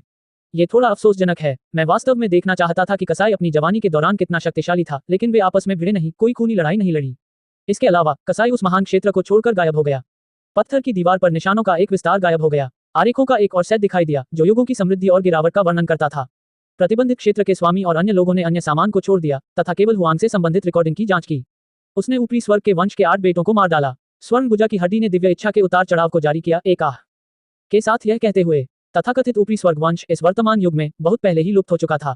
हालांकि कई महान युगों पहले यह एक बेजोड़ वंश था जिसकी वंशावली अकल्पनीय रूप से शक्तिशाली थी। अन्यथा वे अपने कबीले के नाम के रूप में ऊपरी स्वर्ग की उपाधि लेने का साहस क्यों करते? उसने ईश्वरीय सृष्टि वंश के 13 उभरते बच्चों को मार डाला। क्रिस्टल खोपड़ी पत्थर की दीवार को घूरते हुए इतिहास के एक गौरवशाली खंड को, एक युवा की भयानक युद्ध उपलब्धियों को देखकर भावुक हो गई। इतिहास के पन्ने दर पन्ने खुलते गए, समय के खंड एक के बाद एक गुजरते गए। सम्राट पतन के युग के दौरान हुआंग की आकृति वहां थी। हुआंग इस समय कहां था? जब वह इस दुनिया में आया तो वह पहले स्तब्ध था। कई वर्षों तक नरसंहार झेलने के बाद वह शांत हो गया। यह एक अलग दुनिया थी और एक भयानक दुनिया भी। उसने अमर राजाओं की दहाड़ सुनी, अमर राजाओं के खून को बिखरते देखा, जिससे लाखों करोड़ों ली नष्ट हो गए। वह लगभग खून की बारिश में गिर गया था तथा कई आपदाओं से बचकर बड़ी मुश्किल से जीवित बच पाया। यह युग बहुत भयानक था, युद्ध निरंतर चलता रहता था। यह एक अकल्पनीय गौरवशाली महान विश्व था। हालांकि एक दिन उसके आगमन के साथ ही स्वर्ग ढह गया। सभी कुलों के विशेषज्ञों ने निर्णायक युद्ध लड़े, संतुलन को नष्ट कर दिया, सभी चीजें विनाश का सामना कर रही थीं। एक समृद्ध काल समाप्त हो गया, सभी बेजोड़ विशेषज्ञ लुप्त हो गए। उसी दिन विश्व ने खेती विहीन युग में प्रवेश किया। यह क्षेत्र सूख गया, अन्य क्षेत्रों से संपर्क टूट गया, स्वर्ग और पृथ्वी के बीच आवागमन का कोई रास्ता नहीं रहा, बस ऐसे ही अलग थलग पड़ गए। शेहाव दंग रह गया। जब खेती रहित युग उतरा तो उसने लगभग खुद को 9 स्वर्ग 10 पृथ्वी पर लौटने की गलती कर दी। यह अवधि अंतहीन थी, पूरी दुनिया असीम थी। वह किसी भी प्राणी को नहीं पहचान पाया, उसके पुराने दोस्तों में से एक भी यहाँ नहीं था। वह जानता था कि वह 9 स्वर्गों और 10 पृथ्वियों में नहीं था, बल्कि समय स्थान के दूसरे खंड में था। वह केवल इस वास्तविकता को स्वीकार कर सकता था। पहले तो वह इसे महज एक परीक्षा मानता था और सोचता था कि वह एक छोटी सी दुनिया में है, देर सवेर उसे इससे बाहर निकलने का रास्ता मिल ही जाएगा। यह इस हद तक था कि उसे संदेह भी था कि यह एक भ्रम है। हालांकि उसके अंतर्ज्ञान ने उसे बताया कि यह दुनिया वास्तविक थी, कि एक खेती रहित युग आ गया था। यह एक महान दुनिया थी, यह इससे अधिक वास्तविक नहीं हो सकती थी। सब कुछ सच है, बस मैं किस तरह की जगह पर आ गया। फिर शेहाव चुप हो गया। उन्होंने इस संसार में भ्रमण किया, साधना की, सत्य की खोज की, इस साधन विहीन युग में दाव को समझा। उसे बहुत कुछ समझ में आ गया, उसका मन बहुत हिलोने लेने लगा, संदेह पैदा होने लगे। लेकिन इस दुनिया में वह इस बारे में बात भी किससे कर सकता था? वह ये सब अपने अंदर ही दफना सकता था। वह इस युग से संबंधित नहीं था, फिर भी वह इसके साथ बातचीत कर सकता था। यह कोई भ्रम नहीं था, सब कुछ सच में हो रहा था। सभी उम्र में परिवर्तन, क्या यह मुझे यहाँ लाया है? शेहाओ ने सिर्फ साधना पर ध्यान केंद्रित किया, लेकिन यह अवधि वास्तव में सहन करना कठिन था। यह स्थान एक साधना रहित युग में प्रवेश कर गया, जिसमें दुनिया के सभी प्राणियों का दमन किया गया, अमरता प्राप्त करने का कोई रास्ता नहीं था। समय बीतता गया, साल अनंत होते गए। पलक झपकते ही 9000 साल बीत गए। वह अब जवान नहीं रहा, उसकी वास्तविक आयु 10,000 से अधिक हो चुकी थी। खेती बाड़ी के अभाव के युग में, जो सबसे कठिन समय था, वह अपनी सशक्त अवस्था को कैसे बचा सकता था? शेहाओ के माथे पर भूरे धब्बे थे, उसकी शानदार उम्र बीत रही थी। वह नश्वर जीवन के सबसे ऊंचे शिखर से गुजरना चाहता था, जैसे डूबता हुआ सूरज पश्चिम से गुजरने वाला हो। क्या मैं इस संसार में बुढ़ापे से मर जाऊंगा? शेहाओ गंभीर हो गया। अगले वर्षों में उसने सभी प्रकार की गुप्त विधियां प्राप्त की, अपना जादू और दाव पूरा किया। उसके शरीर के 5 महान गुप्त क्षेत्र तेजी से चमकदार हो गए।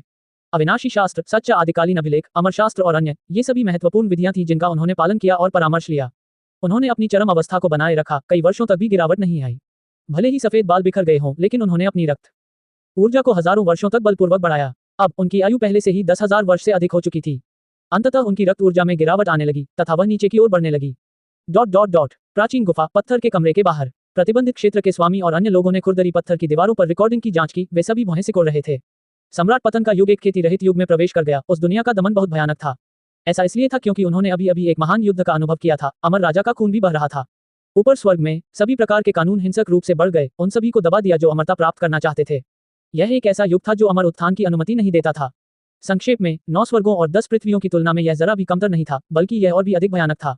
एक निश्चित दृष्टिकोण से सम्राट पतन के युग में एक बड़ी आपदा आई। विशेषज्ञों की संख्या बहुत अधिक थी जो मर गए।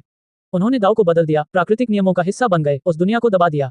जो कोई भी इस सीमा को तोड़ना चाहता था, उसे उस सीमा को पार करना ही पड़ता था। असीमित कानूनों के दमन से पार पाना बिल्कुल भी संभव नहीं था।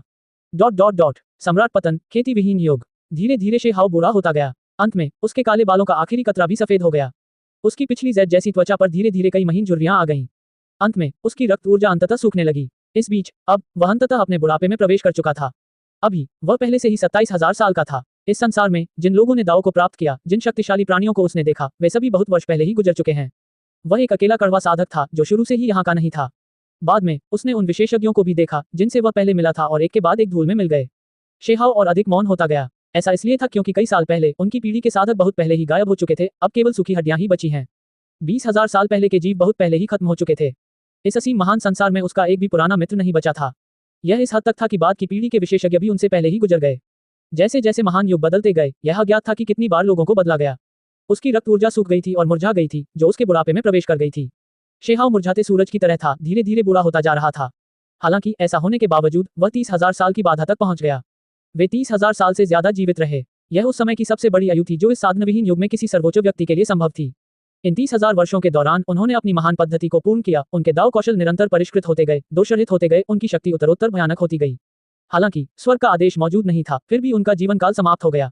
शेहाओ 30,000 साल से ज्यादा जीवित रहे। अब ज्यादा समय नहीं बचा है। उनके बाल सफेद हो चुके थे, उनकी उम्र ढल चुकी थी। अभी वह पछतावे के साथ जी रहा था। वह रहस्यमय तरीके से अपनी पिछली दुनिया को छोड़कर इस महान युग में आ गया जो उसका नहीं था। ऐसे कई लोग थे जिन्हें वह फिर कभी नहीं देख पाएगा। वह पहले ही मौत के दरवाजे पर पहुंच चुका था, फिर भी वह फिर किसी से नहीं मिल सकता था। इसे कौन स्वीकार कर सकता है? उसके मन में कुछ जानी पहचानी आकृतियां उभरी। वह बची हुई इच्छाशक्ति लेकर चल रहा था, इस दुनिया में बिखरने को तैयार नहीं था। अमरता प्राप्त करो। शेहाओ आकाश की ओर दहाड़ा। अपने साधना क्षेत्र में भले ही उसकी रक्त ऊर्जा सूख गई थी, लेकिन उसके दाव कौशल गहरे और अथाह हो गए थे। 30,000 साल तक साधना करने के बाद वह स्वर्ग में होने वाले बदलावों के प्रति बेहद संवेदनशील था। उसने ऊपर आकाश के गुंबद में प्रकाश की एक मोटी दीवार देखी। दूसरे लोग उसे नहीं देख पाए, लेकिन उसकी उपलब्धियां बहुत बड़ी थी, जिसकी वजह से वह सच्चाई देख पाया। ये महान दाव कानून हैं जो सच्चे अमर लोगों द्वारा छोड़े गए हैं। इनमें बेजोड़ विशेषज्ञों की कुछ छापें भी हैं जो आगे का रास्ता तय करती हैं। इसे पार किए बिना अमरता प्राप्त करने का कोई रास्ता नहीं है। केवल बंधन तोड़कर ही वह कारावास से बच सकता था। अध्याय 1905 दुनिया को चुनौती देना और 8 जिंदगियां जीना। भले ही वह अपने जीवन के अंतिम वर्षों में था, उसके बाल सफेद होकर कंधों पर बिखर रहे थे, उसकी जीवन शक्ति सूख चुकी थी, फिर भी वह अकेला शिखर पर खड़ा था, दूर तक देख रहा था। वह इस तरह से खुद को कैसे त्याग सकता था? ये साल, वो लोग, सब धीरे धीरे दूर होते चले गए। बीती हुई आवाजें और मुस्कुराते चेहरे, बीती हुई खुशियां और गम, सब उसकी धुंधली आंखों में दिखाई देने लगे। मुझे आप सबकी याद आती है, शेहाओ ने कहा। पत्थर गांव, आग, शहतूत वन, उजाड़ सीमा, एक के बाद एक दृश्य गुजरते गए। वर्ष पहले ही बहुत पीछे छूट गए। अतीत का छोटा पत्थर अब पहले से ही पुराना हो चुका था। अतीत में ये नाम पूरी दुनिया में फैला था, लेकिन अंत में ये समय के अंतहीन प्रवाह के नीचे दफन हो गया, लोगों द्वारा भुला दिया गया। ये कल्पना करना कठिन था कि भूतपूर्व शैतानी बच्चा पहले से ही बूढ़ा और सफेद बालों वाला था। वह डूबते हुए रक्त रंग के सूरज के नीचे आहें भर रहा था। वह अपने यौवन से बाहर निकल चुका था। उसके विचार अभी भी बहुत गहरे थे, उन्हें जाने देना असंभव था।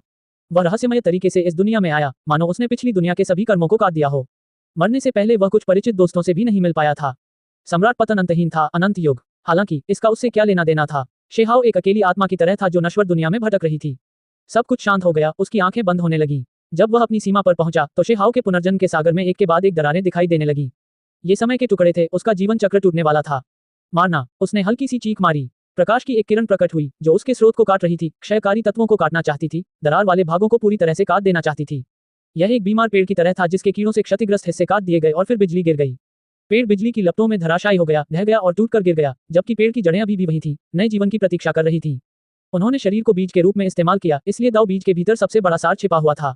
उनकी साधना भी उनके भीतर सौंपी गई थी, आदिम आत्मा भी उनके भीतर छिपी हुई थी। पूरे दिव्य पर्वत पर अराजक ऊर्जा बह निकली। शेहाओ का जीवन सूख गया, यहाँ गिर गया। फिर वास्तव में असीम बिजली की चमक थी जो नीचे गिर गई, टूटकर गिर गई। यह एक बहुत ही भयानक बात थी। जब वह परम सीमा के करीब पहुंच गया तो वह वास्तव में स्वर्गीय क्लेश का मार्गदर्शन कर सकता था। बहुत समय बीत जाने के बाद 30,000 वर्षों से मजबूत और अटूट माना जाने वाला शरीर अब टूटकर बिखर गया और उसमें छेद हो गए। हालांकि एक प्रकार का परिवर्तन भी हुआ। अध पतन के भीतर जीवन ऊर्जा के फैलने का संकेत था। जैसे बिजली का क्लेश मूल रूप से विनाश का स्रोत था, लेकिन इसके भीतर जीवन शक्ति का एक धागा छिपा था जिसमें बिजली के क्लेश तरल का एक कुंड था। शेहाओ जीवन और मृत्यु के बीच झूल रहा था। इस समय ऐसा लग रहा था जैसे उसने 9 स्वर्गों में असीम अमर दाओ बिजली द्वारा विलो देवता को काट डाले जाने का दृश्य देखा हो। फिर उसकी चेतना धुंधली हो गई। जब ये स्थान शांत हुआ तो पर्वत श्रृंखला चूर्ण चूर्ण हो गई और झुलसी हुई काली खाई बन गई। रसातल के तल पर तारों के अवशेष थे, वे सभी बड़े बड़े तारे थे जिन्हें काटकर नीचे गिरा दिया गया था। वहां जले हुए काले अवशेष भी थे जो शांत और स्थिर थे। कुछ सालों बाद झुलसे हुए काले शरीर से जीवन ऊर्जा का एक छोटा सा हिस्सा निकला। ये बिजली गिरने वाले पेड़ की तरह था जिसमें थोड़ी सी जीवन शक्ति थी जो चमत्कार करने वाला था।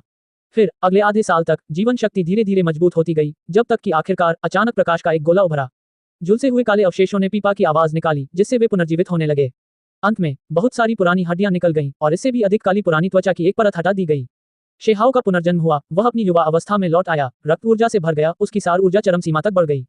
उसने दूसरा जीवन जिया, सड़ते हुए को काटकर अलग कर दिया। उसके शरीर में एक दाव बीज उमड़ पड़ा, सार रक्त बहता हुआ उसके शरीर में वापस आ गया। उसके शरीर के भीतर कई द्वार थे जो खुल गए थे। इस जीवन में पिछले जीवन की तुलना में कई अधिक द्वार खुले थे। ये शरीर का बीज के रूप में मूर्त रूप था, उसके दाव परिणाम और भी अधिक एक कदम आगे ले गए।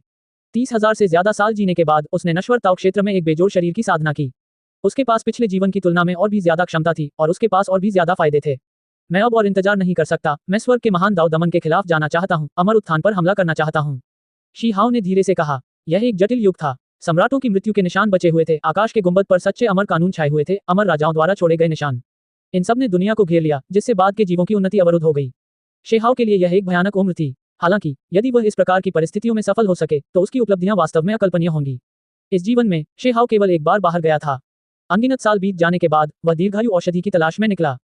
फिर उसने बाकी सभी विचार त्याग दिए और केवल अमृतत्व प्राप्त करने पर ध्यान केंद्रित किया। वह वापस जाना चाहता था, बेजोड़ दिव्य क्षमताओं, बेजोड़ विधियों की साधना करना चाहता था, उन स्थानों पर जाना चाहता था जहां उसे जाना चाहिए था। पिछले 9 स्वर्ग 10 पृथ्वी, महान टकराव, क्या इसे शुरू माना जा सकता है? उसके दिमाग में कई चेहरे उभर आए। उसे डर था कि कहीं वे हमेशा के लिए गायब न हो जाएं, कि वह उन्हें फिर कभी न देख पाएगा। इस जीवन में उसे वास्तव में बहुत बड़ा लाभ मिला था। उसका शरीर अतुलनीय था, साधना पूर्ण सीमा तक पहुंच गई थी, पहले से भी अधिक शक्तिशाली। यही उसका आत्मविश्वास था। मैं युद्ध में अमर बनना चाहता हूँ। शेहाओ की आवाज धीमी थी। ये दुनिया अमर दाव कानूनों, उत्कीर्णन और अन्य द्वारा दबा दी गई थी, इसलिए अमरता प्राप्त करने का कोई रास्ता नहीं था। उस रास्ते से गुजरने के लिए इसे दुनिया के खिलाफ जाना कहा जा सकता है। वर्ष पानी की तरह थे, बिना वापस आए गुजर गए। शेहाओ ने उस पर बार बार हमला किया, लगातार कोशिश करता रहा। वह बहुत ही भयंकर था, उसे परिणामों का डर नहीं था, वह बस युद्ध में अमर होना चाहता था। ये बहुत खतरनाक था, इतना भयंकर कि वह आसानी से गिर सकता था। इस दुनिया में शेहाओ आध्यात्मिक रूप से थक गया था, उसकी ताकत खत्म हो गई थी। वह इस पूरी जिंदगी इस अड़चन पर हमला करता रहा था, उसका शरीर जख्मों से भरा हुआ था, हालत कभी नहीं सुधर रही थी।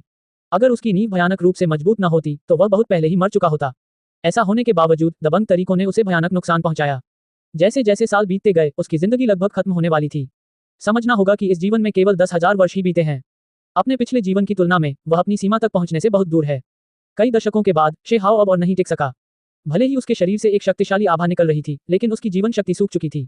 वह अपने जीवन की सीमा तक पहुंच रहा था। उसने दवा की एक डंडी निकाली, उसे अपने मुंह में डाला और उसे निगल गया।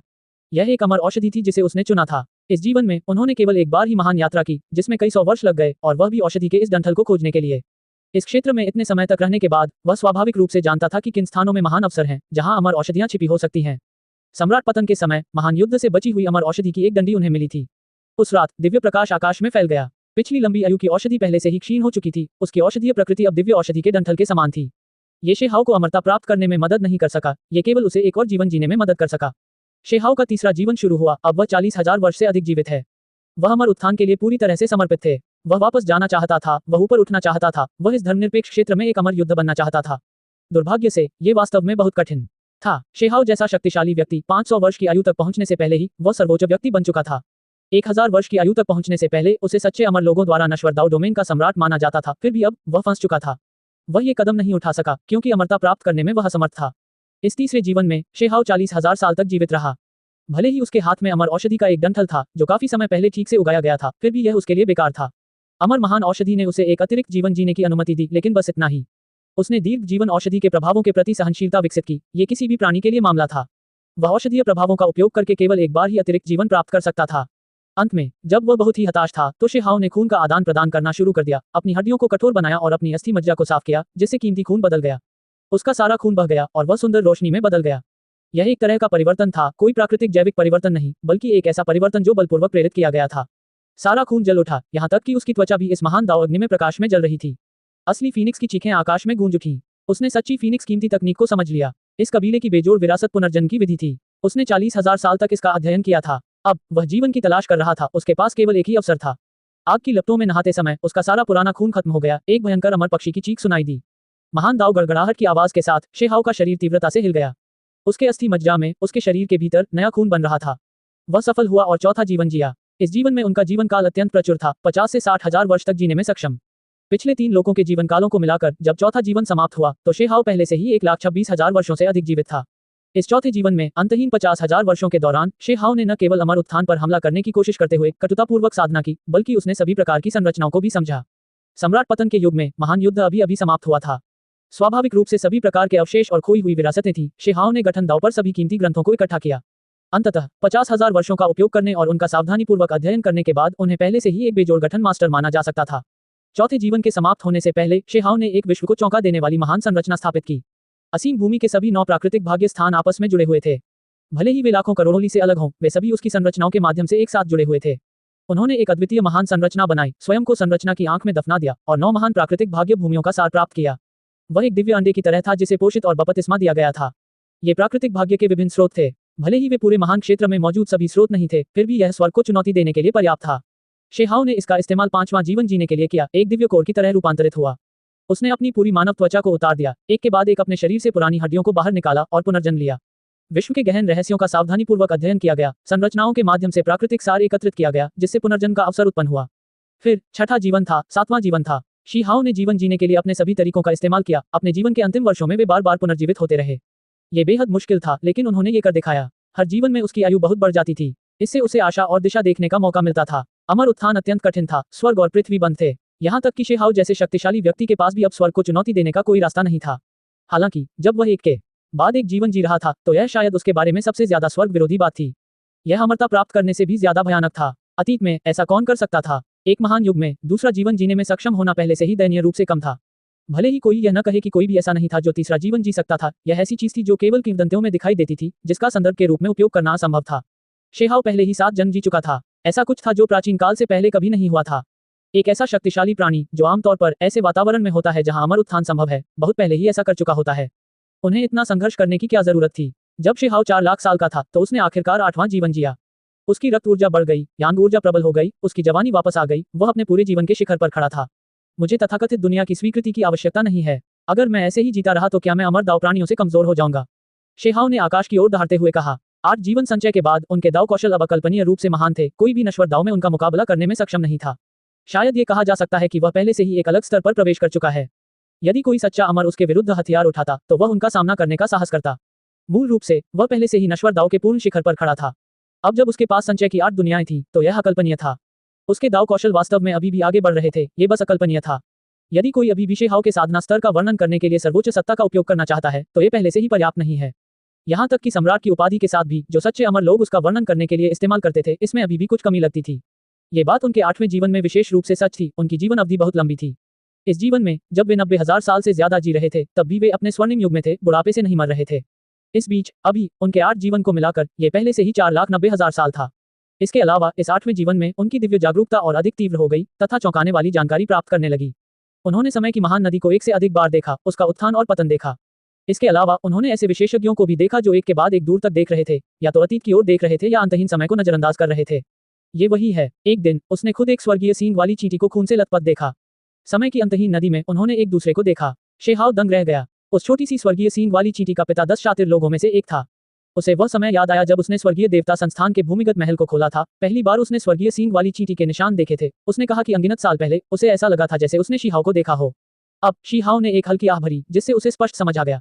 8वें जीवन के दौरान शेहाव अपने जीवन के पूर्ण शिखर पर पहुंच गया। वह आकाश के नीचे सब पर प्रभुत्व स्थापित करने में सक्षम हो गया। अभी उसे ऐसा लग रहा था कि भले ही वह अमर लोगों का सामना करे, लेकिन उन्हें मारना कोई समस्या नहीं है। ये केवल एक तरह के शक्तिशाली आत्मविश्वास की वजह से नहीं था, बल्कि इसलिए क्योंकि उसके पास अथाह ताकत भी थी। मैं वापस जाना चाहता हूँ, अपनी उम्र में लौटना चाहता हूँ, शीहाव ने खुद से कहा।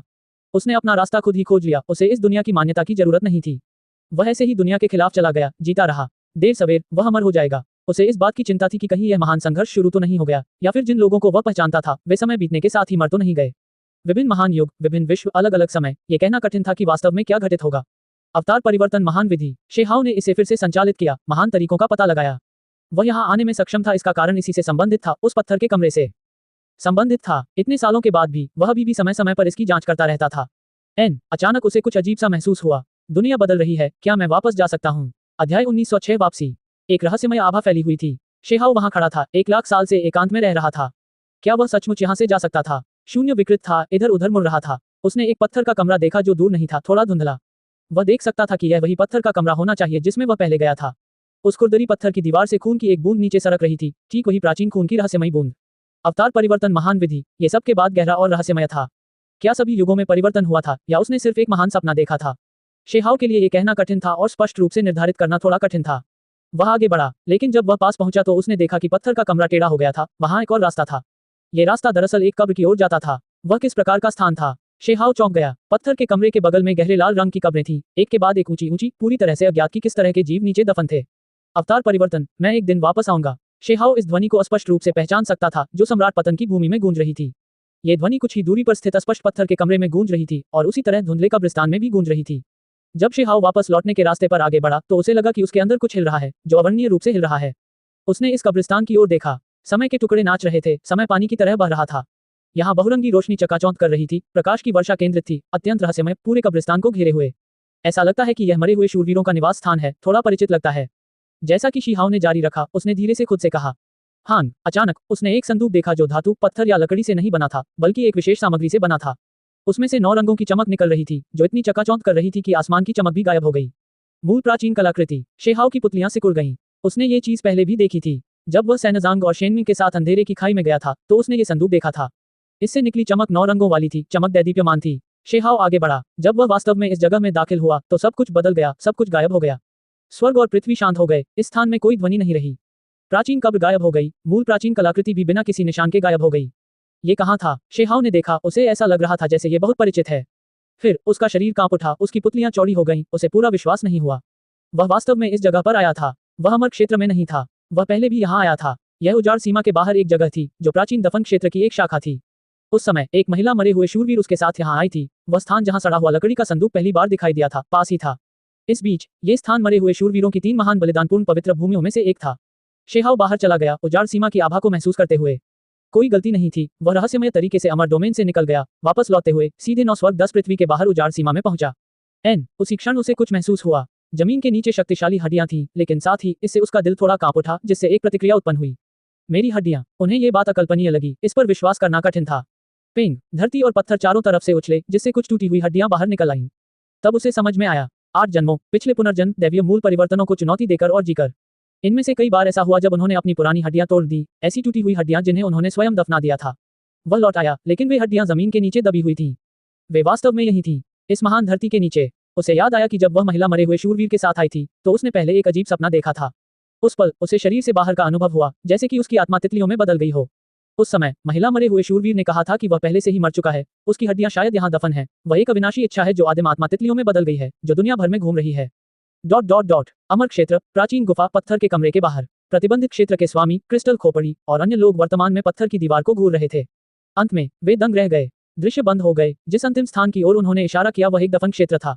यह उजाड़ सीमा के बाहर है। ये कैसे संभव है? यहाँ तक कि सुनहरी बांह की हड्डी ने भी दिव्य जागरूकता के उतार चढ़ाव जारी किए, जो कई सवाल लेकर आए। अंत में हुआंग चला गया, फिर भी वह पत्थर के कमरे में वापस नहीं आया, बल्कि उजाड़ सीमा में पहुंचा।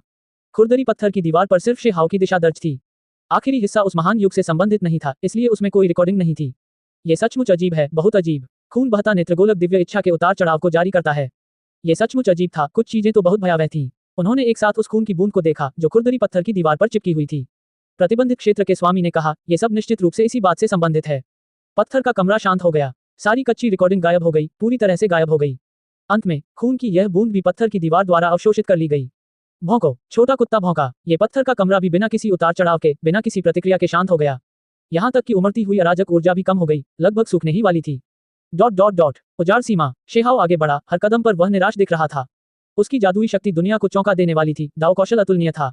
वह सीधे चला गया। हालांकि इस क्षेत्र को छोड़ने के बाद उन्होंने एक असीम संरचना देखी जिसने स्वर्ग और पृथ्वी को ढक लिया था, जिसने दूसरी ओर और इंपीरियल पास के बीच के रिश्ते को तोड़ दिया और दूसरी ओर के प्राणियों को इस दुनिया में आने से रोक दिया।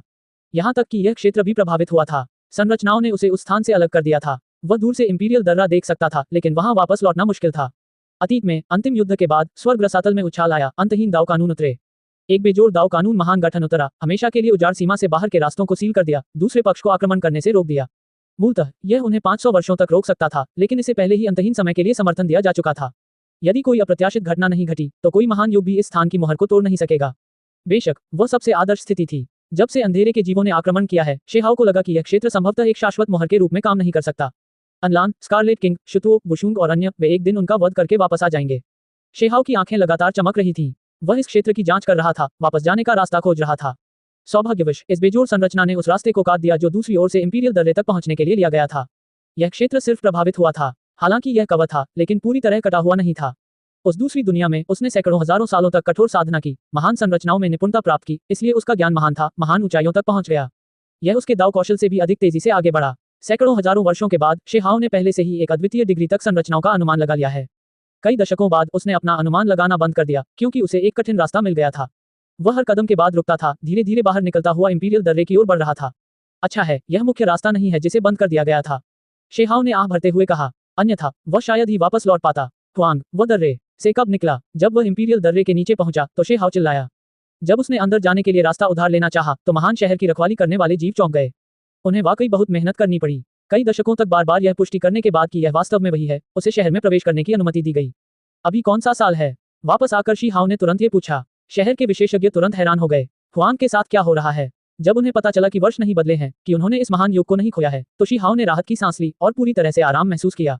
इन लोगों को एक तरह का भ्रम था। हुआंग के पास एक तरह की जबरदस्त उपस्थिति थी जो पिछले अमर प्राणियों से कहीं ज्यादा आश्चर्यजनक थी। आखिर उसके साथ क्या हुआ? इसके तुरंत बाद शेहाओ इस स्थान से गायब हो गया और वास्तव में 9 स्वर्गों और 10 पृथ्वियों में वापस लौट गया। मास्टर, लाल ड्रैगन चिल्लाया, जो उसे सबसे पहले खोज पाया। शेहाओ शाही दरबार में वापस लौट आया, जिससे वहां बहुत खलबली मच गई। तुम क्यों बदल गए? इन लोगों ने तुरंत महसूस किया कि शेहाओ की आंखों में बहुत बड़े बदलाव थे, एक तरह की थकान थी। ये स्पष्ट रूप से अंतहीन समय द्वारा बपतिस्मा दिए जाने का परिणाम था। आखिर उसने क्या अनुभव किया? क्या ऐसा हो सकता है कि उसे अमर क्षेत्र में कोई झटका लगा हो? क्या तुम ठीक हो? युनशी चिंतित थी। इन कुछ दशकों के दौरान वह हमेशा दूर तक देखती रहती थी, इस चिंता में कि वह सुरक्षित वापस नहीं आ पाएगा, जिससे वह अंदर से परेशान हो जाती थी। मैं बहुत अच्छा हूँ। शेहाओ एकांत में चला गया। उसे खुद को शांत करने की जरूरत थी। ऐसा इसलिए था क्योंकि उसने कई लाख सालों का अनुभव किया था। क्या ये सच था? अब जब उसने इसके बारे में सोचा तो ये बहुत वास्तविक था, कोई भ्रम नहीं। इसके अलावा उसकी ताकत स्पष्ट रूप से बढ़ गई थी, इस पर बहस करने का कोई तरीका नहीं था। तभी शेहाओ की आदिम आत्मा चमक उठी। एक चमकदार लंबा ब्लेड उसके शरीर से निकलकर खुद को ही काटने लगा। वह जो चाहता था वह था ध्यान भटकाने वाले विचार, लाखों सालों की छोटी छोटी बातें। वह एक उज्ज्वल और स्पष्ट दिमाग बनाए रखना चाहता था, अलग और मुक्त रहना चाहता था। अन्यथा उन लाखों सालों की यादें बहुत चौंकाने वाली होंगी। अंत में शेहाओ की आदिम आत्मा क्रिस्टल की तरह पारदर्शी हो गई, ठीक अतीत की तरह। जब साधकों की आयु बहुत अधिक हो जाती है तो उनके लिए शुद्ध हृदय बनाए रखने के लिए इस प्रकार का आत्मा बपतिस्मा अपरिहार्य हो जाता है। शेहाओ स्वस्थ हो गया। वह एक बार फिर जोश से भर गया। उन लाखों वर्षों के अनुभवों में से उन्होंने जो कुछ भी बचाया वह था साधना और अन्य बातों के बारे में उनकी अंतर्दृष्टि। महत्वहीन मामलों के प्रति उन्होंने उन्हें पूरी तरह से अलग कर दिया। उसका हृदय क्रिस्टल की तरह दृढ़ था, अभी भी जोश से भरा हुआ, एक 20 वर्षीय नाजुक और सुंदर युवक की तरह। परिवर्तन का कोई निशान नहीं दिखाई देता था। स्वर्गीय सींग वाली चींटी और काओ यूशेंग आ गए। म्यू किंग, शी जोंग, सम्राट तितली और दिव्य प्रहारक पत्थर। जब उन्होंने शेहाओ की वापसी के बारे में सुना तो वे सभी तुरंत वहां पहुंच गए। शेहाओ उन्हें निचले लोकों में वापस ले आया, स्टोन विलेज में पहुंचा और एक उत्सव मनाया। जब बाकी लोगों ने देखा कि वह सुरक्षित वापस आ सकता है तो वे सभी बहुत खुश हुए, उन्हें लगा कि यह जश्न मनाने लायक है। हालांकि कोई भी उसके वर्तमान विचारों को सही तरह से नहीं समझ पाया। एक ही अलगाव, और वह भी कई लाख वर्षों के लिए। उसके लिए फिर से एकजुट होना, उन सभी से मिलना, यह एहसास वास्तव में बहुत अच्छा था। यह विशेष रूप से तब हुआ जब उसने पुराने कबीले प्रमुख, अपने माता पिता को देखा, अपने सफेद बालों वाले बचपन के साथियों दाजुंग, एरमिंग, पिहो और अन्य को देखा। शेहाओ की आंखें थोड़ी खट्टी हो गईं। हालांकि उन्होंने इन सभी भावनाओं को पूरी तरह से छुपाया। दोबारा मिल पाना ही काफी था। 10 साल बाद प्रतिबंधित क्षेत्र के स्वामी और अन्य लोग वापस लौट आए। उन्होंने 10 साल तक अमर क्षेत्र की प्राचीन गुफा में शेहाओ की वापसी का इंतजार किया। जब उन्हें यकीन हो गया कि वहां कोई गतिविधि नहीं है, तो वे शेहाओ की वापसी का और इंतजार नहीं कर पाए, तभी वे वापस लौटे। भौंक, तुम हमसे पहले कैसे वापस आ गए? छोटा कुत्ता चौंक गया, वह भी इस क्षेत्र में वापस आ गया। उस दिन शीहाओ और प्रतिबंधित क्षेत्र के स्वामी ने विस्तार से चर्चा की, जो कुछ हुआ उसके बारे में बात की, बहुत लंबे समय तक बातचीत की। समय बीतता गया, 100 साल बीत गए। शेहाओ उठ खड़ा हुआ। इन 100 सालों के दौरान वह हमेशा एक ही जगह पर बैठा रहा, कड़वी खेती की तरह नहीं, बल्कि इस दुनिया को महसूस करते हुए। वह तुलना कर रहा था कि इस दुनिया और उस दुनिया में क्या अंतर है। मुझे ऐसा क्यों लगता है कि तुम पर अनुमान लगाना असंभव है। जब सच्चे अमर लोग अवतरित हुए थे, तब की तुलना में तुम उनसे बेहतर ही हो, किसी भी तरह से कमतर नहीं। स्वर्गीय सींग वाली चींटी ने कहा। जब अंधकार के प्राणियों ने आक्रमण किया, तो उसने एक से अधिक सच्चे अमर प्राणियों को देखा था। मेरे दाव कौशल उन्नत हो गए हैं, मुझे एक रास्ता मिल गया है। शीहाओ ने सिर हिलाया। हम अविनाशी शास्त्र के बाद के भाग की खोज कब कर सकते हैं? स्वर्गीय सींग वाली चींटी ने इस मुद्दे का उल्लेख किया। अविनाशी शास्त्र, यह मूल रूप से स्वर्गीय सींग वाली चींटी की विरासत थी, लेकिन उसमें जन्मजात कमियां थीं। बाद में छोटी स्वर्गीय सींग वाली चींटी और शेहाओ उत्तरी समुद्र में छिपे अविनाशी शास्त्र को खोजने के लिए अथाह स्वर्ग गए। दुर्भाग्यवश ये शास्त्र अभी भी पूरा नहीं हुआ था। इसे विभाजित किया गया था। अंतिम भाग एक प्रतिबंधित क्षेत्र के अंदर था। 1000 साल पहले स्वर्गीय सींग वाली चींटी को पहले से ही पता था कि वह कौन सा प्रतिबंधित क्षेत्र है। हम अभी उस प्रतिबंधित क्षेत्र की ओर बढ़ेंगे। शीहाओ ने कहा। अध्याय 1907 अमर रिज का पतन। हम वाकई प्रतिबंधित क्षेत्र में जा रहे हैं। स्वर्गीय सींग वाली चींटी ने बड़ी मुश्किल से यह बात निली। वह बहुत हैरान था, क्योंकि उसने यह बात सिर्फ यूं ही कही थी। शेहाओ की साधना के साथ क्या वे वहां जा सकते थे? स्वर्गीय सींग वाली चींटी की राय में यह बहुत खतरनाक था। चलो चारों ओर देखते हैं। अगर वे हमें पत्थर की दीवारों के आसपास अध्ययन करने और निरीक्षण करने देते हैं, तो ये स्पष्ट रूप से सबसे अच्छा है। अगर वे मना करते हैं, तो हम भी ऐसा करने के लिए मजबूर नहीं करेंगे। शेहाओ ने कहा। स्वर्गीय सींग वाली चींटी ने विचलित भाव से उसकी ओर देखा। उसे स्पष्ट रूप से महसूस हुआ कि शेहाओ पहले से अलग था। शांत और संयमित, प्रतिबंधित क्षेत्र का उल्लेख करते समय बिल्कुल भी विचलित नहीं हुआ। ठीक है, स्वर्गीय सींग वाली चींटी हमेशा से ही बेहद साहसी और स्वाभाविक रूप से निडर रही है। उसने शेहाओ के साथ वहां जाने का फैसला किया। महान लाल आकाश, गिर अमर रिज। यह एक ऐसा क्षेत्र था जहां जीवन प्रतिबंधित था। ऐसी अफवाहें थी कि अगर कोई सच्चा अमर भी यहां आता है, तो भी वह मर जाएगा। यही कारण है कि इस विशाल पर्वत श्रृंखला को यह अमर नाम दिया गया था। गिरती अमर रिज आसमान जितनी ऊंची थी, धुंधली और बादलों से ढकी हुई, उसमें जरा सी भी वनस्पति नहीं थी। बंज और शांत हमेशा से ही इसका मुख्य विषय रहा है। ये बहुत ही विशाल था। कई पर्वत श्रृंखलाएं बेतरतीब ढंग से फैली हुई थी, जो कई बड़े प्रतिबंधित क्षेत्रों का निर्माण कर रही थी, जो बेहद भयानक थे। कोई भी व्यक्ति अंदर घुसने की हिम्मत नहीं कर सकता था। जो भी यहाँ आता था उसे रुकना पड़ता था। अन्यथा वे केवल अंदर जा सकते थे, लेकिन बाहर नहीं जा सकते थे। अनगिनत वर्षों के बाद भी यह अज्ञात था कि फॉलेन इमोर्टल रिज के सामने कितने जीव मरे। कोई भी देख सकता था कि पहली पर्वत श्रृंखला पर सूखी हड्डियों के कई समूह थे, जो एक मोटी परत के रूप में जमा हो रहे थे।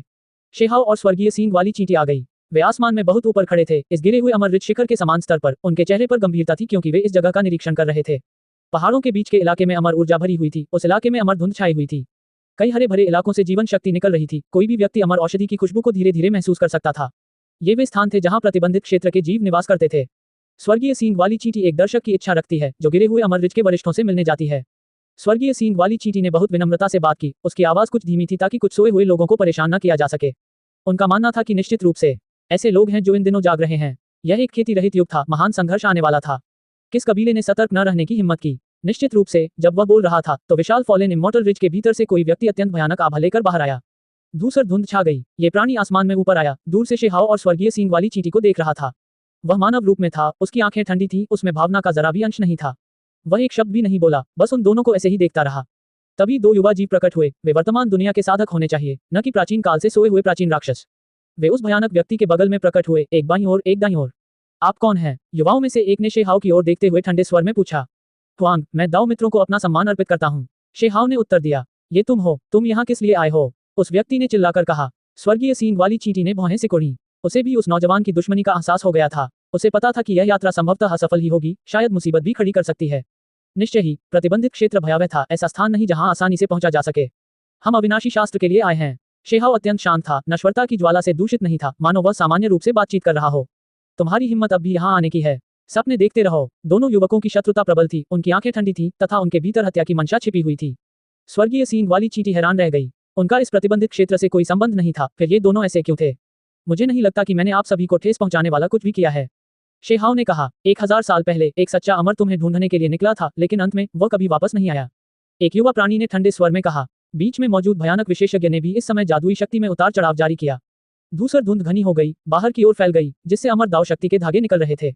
शेहाओ की आंखों से ठंडी बिजली की दो धारियां निकली। अतीत में अमर महल के बर्बाद अमर ने दो सच्चे अमर लोगों को आमंत्रित किया था। उनमें से एक अमर क्षेत्र से था, दूसरा जीवन प्रतिबंधित क्षेत्र से। उसने मारने के इरादे से शेहाओ का पीछा किया। अंत में दोनों सच्चे अमर लोगों को अंधकार से घिरे मेंग तियानजिंग ने पकड़ लिया और अंधकार में ले जाया गया। शेहाओ की आंखों में ठंडक थी। इस प्रतिबंधित क्षेत्र के स्वामी ने उसके खिलाफ दबंगई से कार्रवाई की। उस समय उसे दाव हासिल किए हुए ज्यादा समय नहीं हुआ था, वह एक सच्चे अमर को कैसे रोक सकता था। चलो चलें, शेहाओ ने कहा। कर्म को समझने के बाद वह जानता था कि दूसरा पक्ष उसे उस बर्बाद शास्त्र को देखने नहीं देगा। रुको, तुम्हें जाने की अनुमति नहीं है, उनमें से एक युवा प्राणी चिल्लाया। पुराने पूर्वज, कृपया कार्रवाई करें। क्या ऐसा हो सकता है कि हमारे कबीले के सच्चे अमर की मृत्यु व्यर्थ हो गई? दूसरे व्यक्ति ने कहा। यह स्पष्ट था कि बीच में जो था वह एक अमर दाव व्यक्ति था, उसकी शक्ति चरम सीमा तक भयानक थी। अब वह ठीक से जाग गया ताकि सावधान हो सके। इस साधनविहीन युग में जब महान टकराव आने वाला था तो प्रतिबंधित क्षेत्र भी चिंतित थे। छोटे दोस्त, कृपया यहीं रहो। वह भयानक प्राणी जो अब तक कुछ नहीं बोला था अंततः बोल पड़ा। उसके बाहरी रूप को देखकर लगता था कि वह एक अधेड़ उम्र का आदमी था। उसके बाल भूरे रंग के थे, जादुई शक्ति घूम रही थी, धूसर धुंध छा रही थी, उसका पूरा अस्तित्व रहस्यमय और शक्तिशाली था। आपके पास क्या सलाह या टिप्पणी है? शेहाओ ने रुकते हुए कहा। मैंने सुना है कि उस छोटे दोस्त में स्वर्ग को भेदने की प्रतिभा है। आज मैं तुम्हारे सुंदर तरीके की जांच करना चाहता हूं, केवल एक चाल। भूरे बालों वाले मध्यम आयु वर्ग के व्यक्ति ने कहा। स्वर्गीय सींग वाली चींटी को अब थोड़ा अफसोस हुआ, उसे लगा कि वे बहुत जल्दबाज थे, उन्हें यहाँ नहीं आना चाहिए था। हालांकि जिस बात ने उसे चकित कर दिया वह ये थी कि शेहाओ ने बिना किसी हिचकिचाहट के ठंडे और शांत भाव से कहा, ठीक है। हां, इसके तुरंत बाद मध्यम आयु वर्ग के व्यक्ति ने कार्रवाई की, एक उंगली क्रिस्टल जेड की तरह, लेकिन यह अतुलनीय रूप से विशाल था।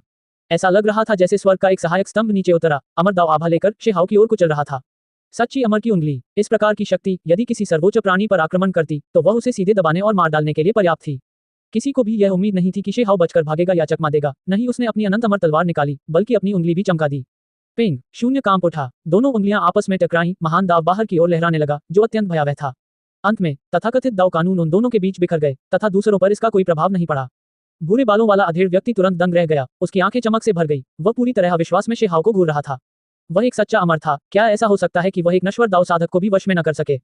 शेहाओ बहुत शांत रहा, वह वहीं खड़ा रहा, बिल्कुल स्थिर, और बोला, अलविदा। स्वर्गीय सींग वाली चींटी हैरान रह गई, वह देख सकता था कि शेहाओ ने वास्तव में एक सच्चे अमर को बलपूर्वक रोका था। यह कोई बर्बाद अमर नहीं था, बल्कि एक सच्चा, अतुलनीय रूप से भयानक और शक्तिशाली प्राणी था। शेहाओ ने स्वर्गीय सींग वाली चींटी को दूर ले आया और उसी तरह गायब हो गया। पुराने पूर्वज, आपने उसे क्यों नहीं पकड़ा? युवाओं में से एक ने अपनी उलझन व्यक्त की। भूरे बालों वाला अधेड़ आदमी अभी भी अचंभित था, उसे यह स्वीकार करना बहुत मुश्किल लग रहा था। अंत में उसने कहा, अब चीजें बहुत ही अराजक होने वाली हैं। क्या? दोनों युवक घबरा गए। हुआंग बहुत शक्तिशाली है, इस पर यकीन करना वाकई मुश्किल है। वह वाकई एक सच्चे अमर की उंगली का सामना शांति से कर सकता है। भूरे बालों वाले अधेड़ उम्र के आदमी ने कहा, वह वास्तव में इतना तेजस्वी है। फिर हमें अपने कबीले के स्वामी को बुलाकर उसे तब तक सीधे विस्फोटित करना चाहिए जब तक कि उसका शरीर और आत्मा नष्ट न हो जाए। मैं यह मानने से इनकार करता हूं कि वह जीवित रह सकता है। तो फिर से कार्रवाई करो। दोनों युवा व्यक्ति एक के बाद एक बोलने लगे। भूरे कपड़े पहने अधेड़ उम्र के आदमी ने अपना सिर हिलाया। कुल के सरदार ने यह अनुमान लगाया था कि यह व्यक्ति बहुत असाधारण है, हमारे कबीले को उसके साथ ज्यादा उलझना नहीं चाहिए। आज मेरे काम वर्जित के विरुद्ध हो सकते हैं, ये सब उसके जैसे किसी व्यक्ति की वजह से। अगर कबीले का सरदार कोई कार्रवाई करता है तो वह बिना कब्रिस्तान के मर जाएगा। युवा प्राणियों में से एक बोला, जो इसे स्वीकार करने में असमर्थ था। अगर हम उस पर हमला करते हैं और उसे मार नहीं पाते हैं तो परेशानी का कोई अंत नहीं होगा। अधेड़ उम्र के व्यक्ति ने हल्की आह भरते हुए कहा, इस हुआंग के साथ कुछ पुराने शैतान हैं। भले ही वे अपने पुराने गौरव को वापस नहीं पा सकते, लेकिन वे उसे भागने में मदद कर सकते हैं। इसके अलावा इस युवा इंसान के पास कई ऐसी चीजें भी हैं जो काफी डरावनी हैं। उनके इरादे साफ थे, भले ही वे हुआंग से छुटकारा पाना चाहें, लेकिन जरूरी नहीं कि वे सफल हों। शेहाओ शाही दरबार के विशाल महलों में से एक में वापस आ गया, शांति से बैठा और काफी देर तक सोचता रहा। उसी दिन 5 रंग की बहुरंगी रोशनी से सराबोर एक बड़ा मुर्गा एक पैर वाले बुजुर्ग को लेकर ऊपर से उतरा। यह एक परिचित व्यक्ति था, दूसरे जीवन प्रतिबंधित क्षेत्र का दूत। उजाड़ सीमा के युद्ध के दौरान वह पहले भी इंपीरियल पास का दौरा कर चुका था, सड़े हुए लकड़ी के बक्से के बारे में जानकारी मांग रहा था। मैंने सच में कभी नहीं सोचा था कि आज तुम में इतनी स्टाइल होगी। जब एक पैर वाला बुजुर्ग शेहाओ से मिला तो उसने एक अजीब अभिव्यक्ति प्रकट की, वह बहुत हैरान था। शेहाओ ने विनम्रतापूर्वक उसे अंदर बुलाया। वह शांति से मुस्कुराया, लेकिन ज्यादा कुछ नहीं बोला। बड़ी अराजकता शुरू होने वाली है, आपको सावधान रहना चाहिए, एक पैर वाले बुजुर्ग ने कहा। फिर उसने अतीत की घटनाओं का फिर से जिक्र किया। मेरे कबीले की राजकुमारी एक दाव साथी चुन सकती है, क्या आप हमारे प्रतिबंधित क्षेत्र के चारों ओर घूमने में रुचि रखते हैं? शेहाओ ने अपना सिर हिलाया। इरादों के लिए बहुत बहुत धन्यवाद, मेरे पास पहले से ही एक दाव साथी है। जितना अधिक आप मना करेंगे, मेरे कबीले की राजकुमारी उतनी ही अधिक अनिच्छुक होगी और वह उतना ही अधिक असहज महसूस करेगी। एक पैर वाले बुजुर्ग ने अपना सिर हिलाया और एक आह भरी। शेहाओ वहां शांति से बैठा रहा, उसने जो अवर्णनीय आभा छोड़ी उससे एक पैर वाला बुजुर्ग भी अंदर से घबरा गया। मैं आज यहाँ इसलिए आया हूँ क्योंकि मेरे पास आपको बताने के लिए एक खबर है। अतीत में अमर डोमेन के सैनिकों के जाने से पहले वे अमर महल के बर्बाद हो चुके अमर के लिए एक कीमती महान औषधि छोड़ गए थे। अब जब 1000 साल बीत चुके हैं तो वह पुनर्जीवित हो सकता है, एक पैर वाले बुजुर्ग ने कहा। तो क्या हुआ अगर वह ठीक हो गया? शेहाओ बेहद शांत था, उसे कोई डर नहीं लग रहा था। मैंने सुना है कि फॉलन इमोर्टल रिच से कुछ लोग उससे संपर्क करने गए थे। आपको सावधान रहना होगा, वह शायद पहाड़ छोड़कर चला जाएगा। अगर उसने आने की हिम्मत की तो मैं उसे मार डालूंगा। शेहाओ ने ठंडे स्वर में कहा। पता नहीं क्यों एक पैर वाले बुजुर्ग को चिंता की लहरें महसूस हुई। वह इस युवा को समझ नहीं पा रहा था, उसकी उपस्थिति उसके कबीले के लंबे जीवन वाले प्राणियों से भी कम नहीं थी। वह जानता था कि इस दौरान संभवतः बहुत बड़ी घटनाएं घटित हुई होंगी जो शायद इतिहास के पन्नों में दर्ज होने लायक होंगी।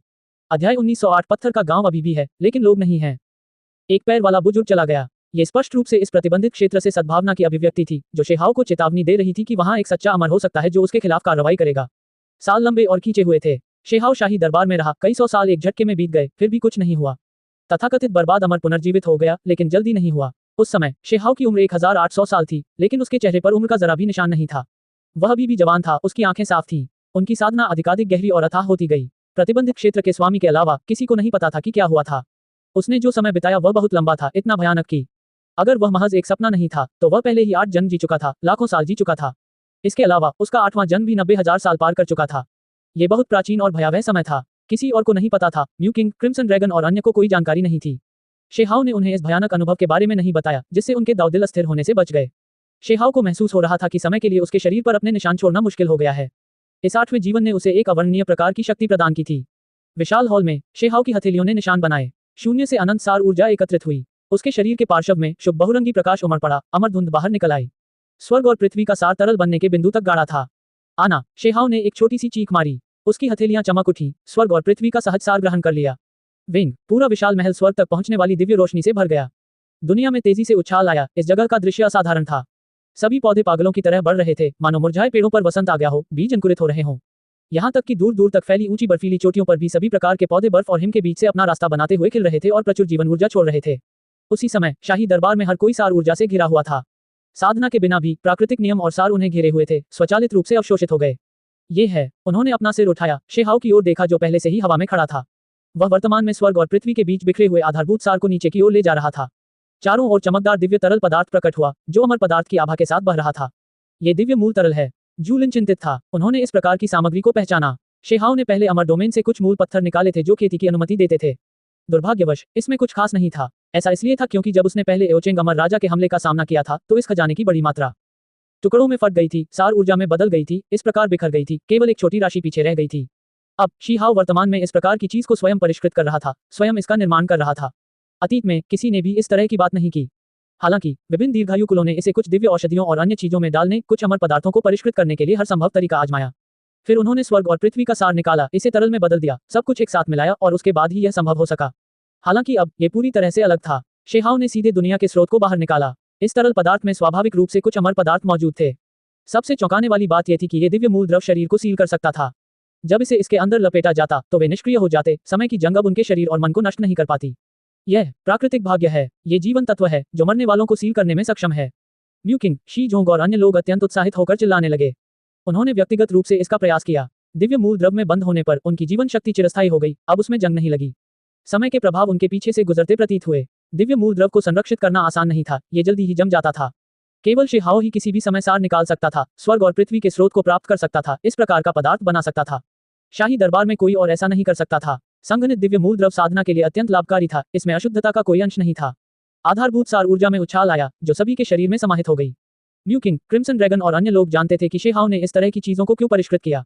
यह मूल रूप से स्वर्ग विरोधी कार्य था। आखिरकार ये दुनिया के स्रोत को प्राप्त करना था, जिससे न्याय को भड़काना आसान हो गया। हालांकि शेहाव ने फिर भी ऐसा किया। वह इस प्रकार के दिव्य मूल द्रव को अपने साथ स्टोन विलेज में वापस लाना चाहता था।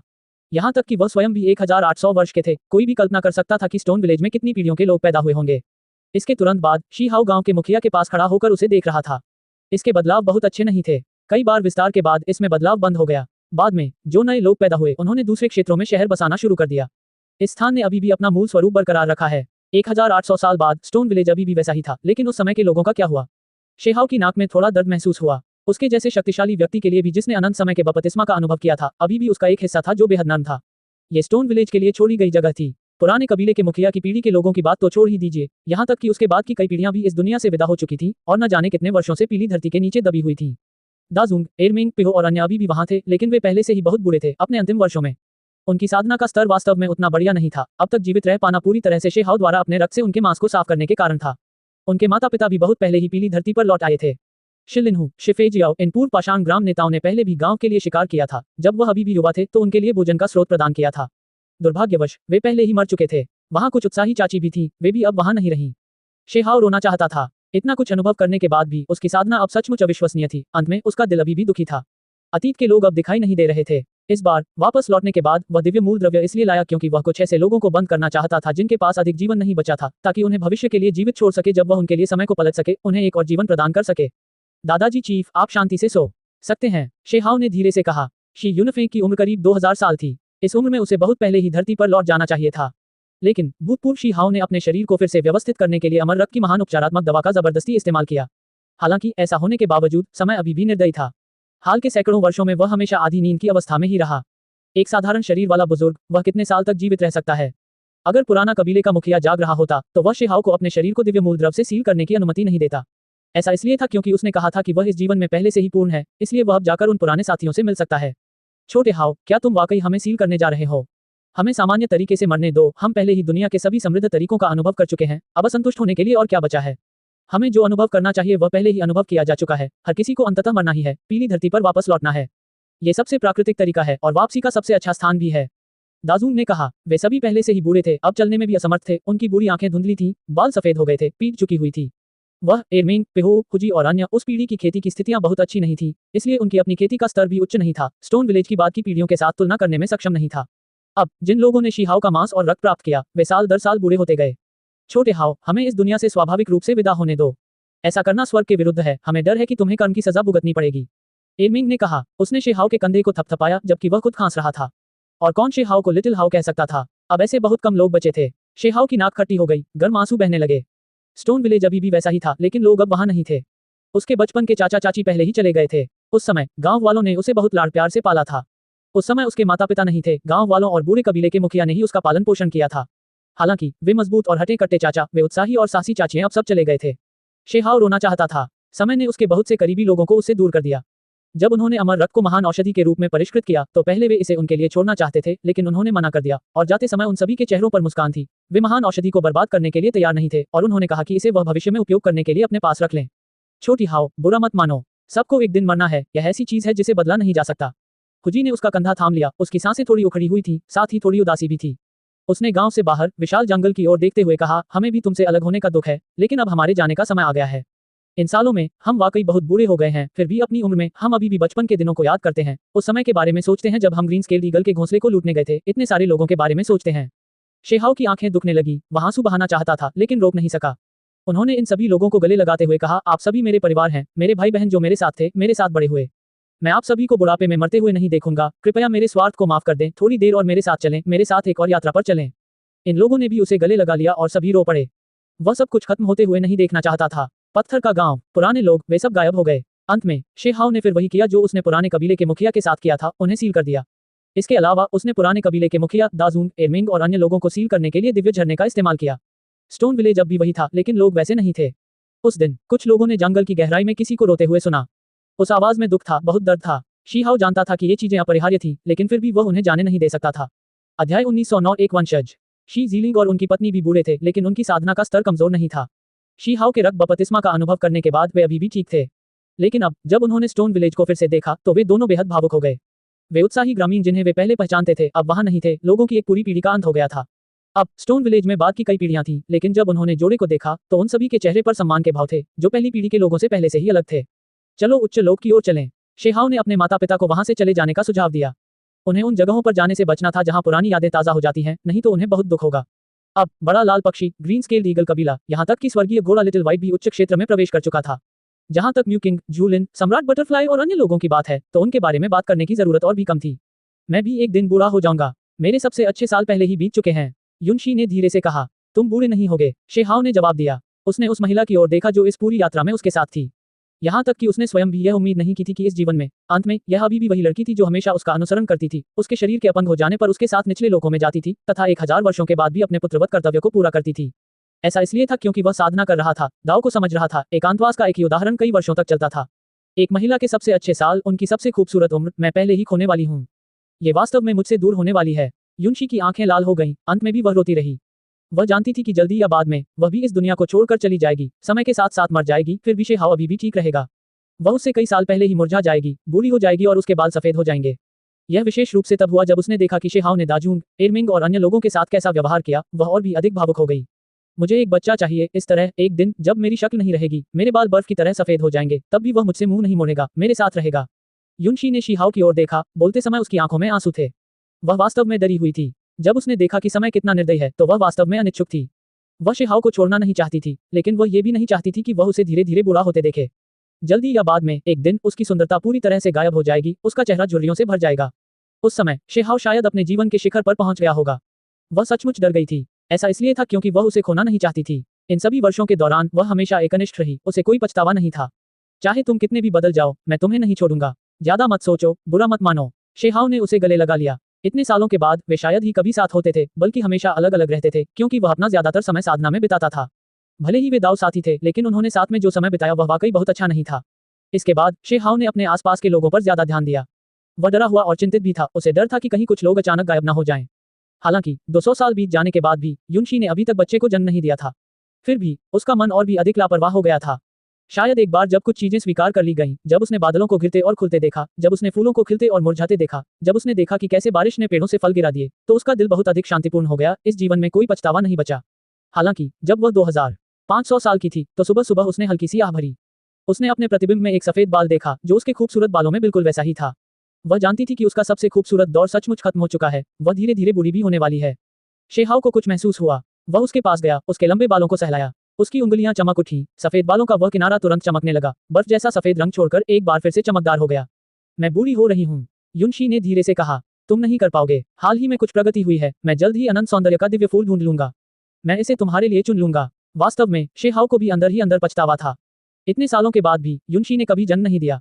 वह बच्चा जो वह चाहती थी कभी इस दुनिया में नहीं आया। शिहाओ ने ध्यान से अपनी और अपनी दोनों की जांच की थी। दोनों ठीक थे, कोई समस्या नहीं होनी चाहिए। एकमात्र संभावना ये थी कि अब उसकी साधना का स्तर बहुत ऊंचा हो गया था, इसलिए बच्चा पैदा करना बहुत कठिन हो गया था।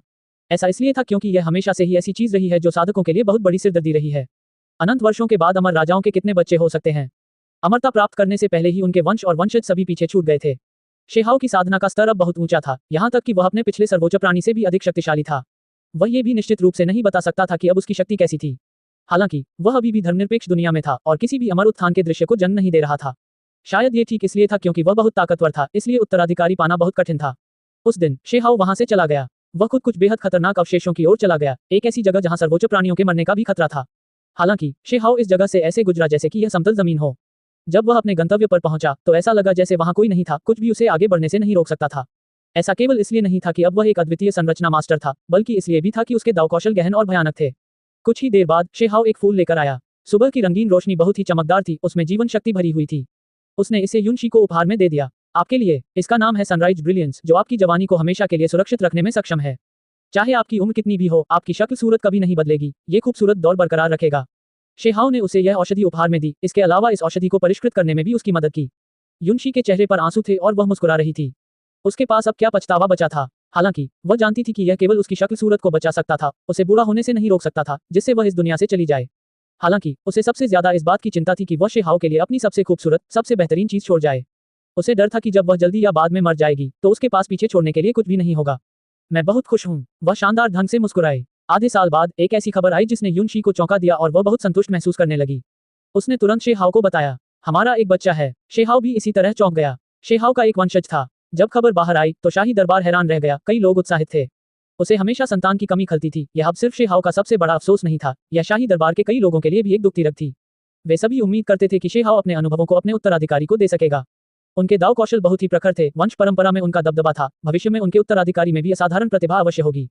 केवल इसी तरह से शाही दरबार को अनगिनत वर्षों तक सुरक्षित रखा जा सकता था। इन वर्षों के दौरान म्यूकिंग, शी जोंग और अन्य लोगों की भी बाद की पीढ़ियां आ गईं। अब जब शिहाओ का बच्चा हो गया है तो यह माना जा सकता है कि एक महान परियोजना आखिरकार पूरी हो गई। युनशी सबसे खुश थी, हर दिन मुस्कुराती रहती थी। हालांकि बच्चे के जन्म में अभी बहुत समय था, लेकिन वह बहुत पहले से ही एक मां की चमक से भरी हुई थी। कई दिनों बाद दुनिया में हलचल मच गई। आसमान से एक भयानक आभा की लहर उतरी। भारी मात्रा में आरोही चमक नीचे उतरी, जिसने शाही दरबार के विशाल महल को लगभग पूरी तरह से डुबो दिया और इस जगह को चूर्ण में बदल दिया। बहुत से लोग डर से कांप उठे। वे इस अमर दाव आभा से तब तक कुचले गए जब तक कि उनके शरीर फटने को तैयार नहीं हो गए। ठंडी सांस लेने के बाद शिहाओ अचानक घूम गया। फिर अपनी बड़ी आस्तीन की एक लहर के साथ पागल हवाएं गरज उठी, आकाश को घेर लिया। यह महान दाव से बना एक तूफान था, प्राकृतिक नियमों का उभार अमर दाव ऊर्जा को पूरी तरह से साफ कर रहा था। हे हुआंग, मुझे विश्वास है कि जब से हम आखिरी बार मिले थे तब से तुम ठीक हो। ऊपर आसमानी गुंबद में कोई हंस रहा था। एक आदमी शून्य में खड़ा था, कदम दर कदम आगे बढ़ रहा था। वह बेहद खूबसूरत लग रहा था, उम्र 20 से ज्यादा नहीं थी। दिखने में यह व्यक्ति एकदम सही था। उसके पास अमर शक्ति थी, लेकिन उसका स्वभाव एक प्रकार का दुष्ट स्वभाव वाला था। उसके हाथ में मुट्ठी भर का कांस्य महल था जो भीतर से अमर दाव ऊर्जा की किस्में छोड़ता था। उसने शाही दरबार की ओर देखा, शेहाव की ओर देखा, कदम दर कदम आगे बढ़ते हुए। अमर बर्बाद हो गया, शेहाव ने ठंडे स्वर में कहा। मेरा दाव आधार पुनः स्थापित हो गया है, साधना पहले ही वापस आ चुकी है। अब मेरे पास एक पूर्ण सच्चा अमर शरीर है, इस भयावह दिखने वाले युवक ने कहा। वह वास्तव में अमर महल का बर्बाद अमर था। वह 1000 साल पहले ही ठीक हो चुका था, लेकिन उसने कभी कुछ नहीं किया, इसके बजाय अपने शरीर का पोषण करना जारी रखा, अपने दाव कौशल को स्थिर किया। जब उसे विश्वास हो गया कि वह पूरी तरह से ठीक है, उसकी जीवन शक्ति पूरी तरह से ठीक हो गई है, तभी वह शेहाव की तलाश में आया।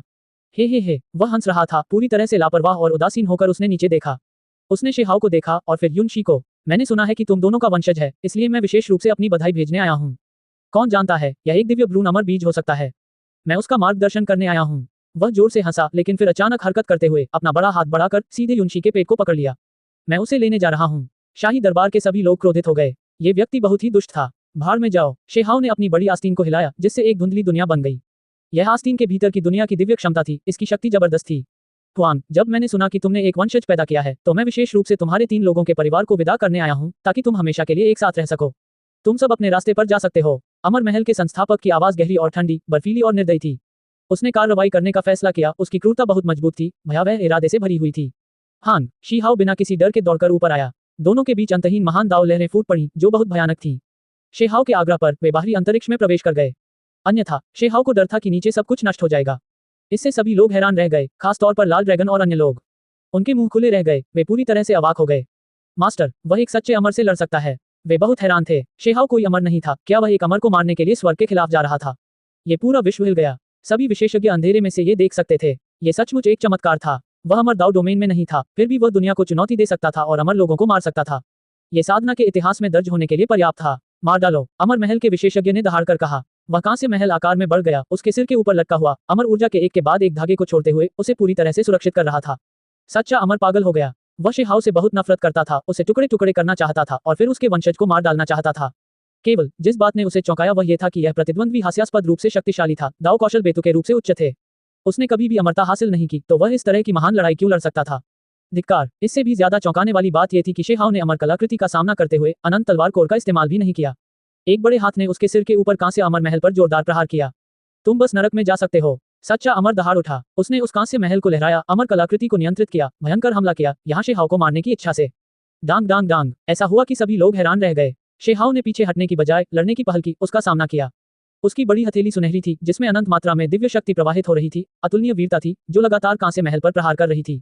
पेंग। अंत में वह कांस्य महल उड़ गया। उसकी सतह पर वास्तव में एक हाथ का निशान था, दरारें दिखाई दे रही थी।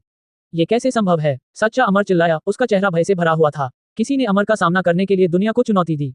इसने सभी सामान्य तर्क को तोड़ दिया। ये कौन सा साधना क्षेत्र था, कौन सा स्तर? वह शेहाव को नहीं समझ पाया। शेहाव की रक्त ऊर्जा बढ़ गई। वह इस समय अपने जीवन के शिखर पर था। उसका पूरा शरीर दिव्य वैभव की एक परत से घिरा हुआ था, मानो कोई सम्राट दुनिया भर में घूम रहा हो। मारना। शेहाव ने हल्की सी चीख निकाली। मुट्ठी टूट गई, रक्त ऊर्जा उमड़ पड़ी, आदिम अराजकता धुंधली हो गई, इस तारा क्षेत्र को तहस नहस कर दिया। जब बर्बाद अमर के सिर के ऊपर का कांस्य महल उड़ गया, तो अभेद्य रक्षा लगभग पूरी तरह से खत्म हो गई। वह केवल शेहाव का सामना कर सकता था, उससे सीधे लड़ सकता था। अंत में वह इतना हिल गया कि उसकी खांसी से खून निकलने लगा, जो उस युवक के मुकाबले में नहीं था। इस भीषण युद्ध ने विश्व को स्तब्ध कर दिया। उसने एक दयनीय चीख निकाली। अमर महल का ये विशेषज्ञ भयभीत हो गया, उसके सारे बाल खड़े हो गए। उसे एक बड़े सुनहरे हाथ ने पकड़ लिया। मरो, शेहाव ने चिल्लाकर कहा। पू की आवाज के साथ उसने अपनी पकड़ मजबूत कर ली, अपनी पूरी ताकत लगा दी। खून बाहर की ओर बहने लगा, अमर रक्त स्वर्ग में बह निकला। नहीं, सच्चा अमर अब इस जीवन के अंत तक पहुंचते हुए भयभीत होकर चिल्लाया। अंत में उसके सारे संघर्ष व्यर्थ हो गए। उस बड़े हाथ को बुरी तरह से जकड़ने से उसका शरीर फट गया, आदिम आत्मा बिखर गई। अध्याय 1910 छिपा हुआ। तारों वाले आसमान में चमक अंधा कर देने वाली, असाधारण रूप से चमकदार थी। बर्बाद अमर का शरीर टुकड़े टुकड़े हो गया, भयानक रूप से मर रहा था, एक बड़े सुनहरे हाथ की पकड़ में फट रहा था। तारों वाले आसमान में खून फैल गया, उसकी आदिम आत्मा कुचल गई। ये दुख और आक्रोश की चीख थी, अनिच्छा से भरी आत्मा का अंतिम संघर्ष। ये सच्चा अमर निराशा में था। वह इसे कैसे स्वीकार कर सकता था? अपनी साधना बहाल होने के बाद उसे मूल रूप से इस दुनिया पर हावी होने में सक्षम होना चाहिए था, एक पूर्ण सच्चा अमर बनना चाहिए था। हालांकि वह वास्तव में नश्वर दाव डोमेन साधना में एक नश्वर से हार गया। यह विशेष रूप से तब हुआ जब 2400 साल पहले उन्होंने व्यक्तिगत रूप से कार्रवाई की थी, अमरता को तोड़ने वाले अभिशाप के साथ शेहाव की साधना को अपंग कर दिया था, उन्हें महत्वहीन खरपतवार की तरह देखा था। किसने सोचा था कि आज वह इस खरपतवार से मारा जाएगा और उसका जीवन समाप्त हो जाएगा?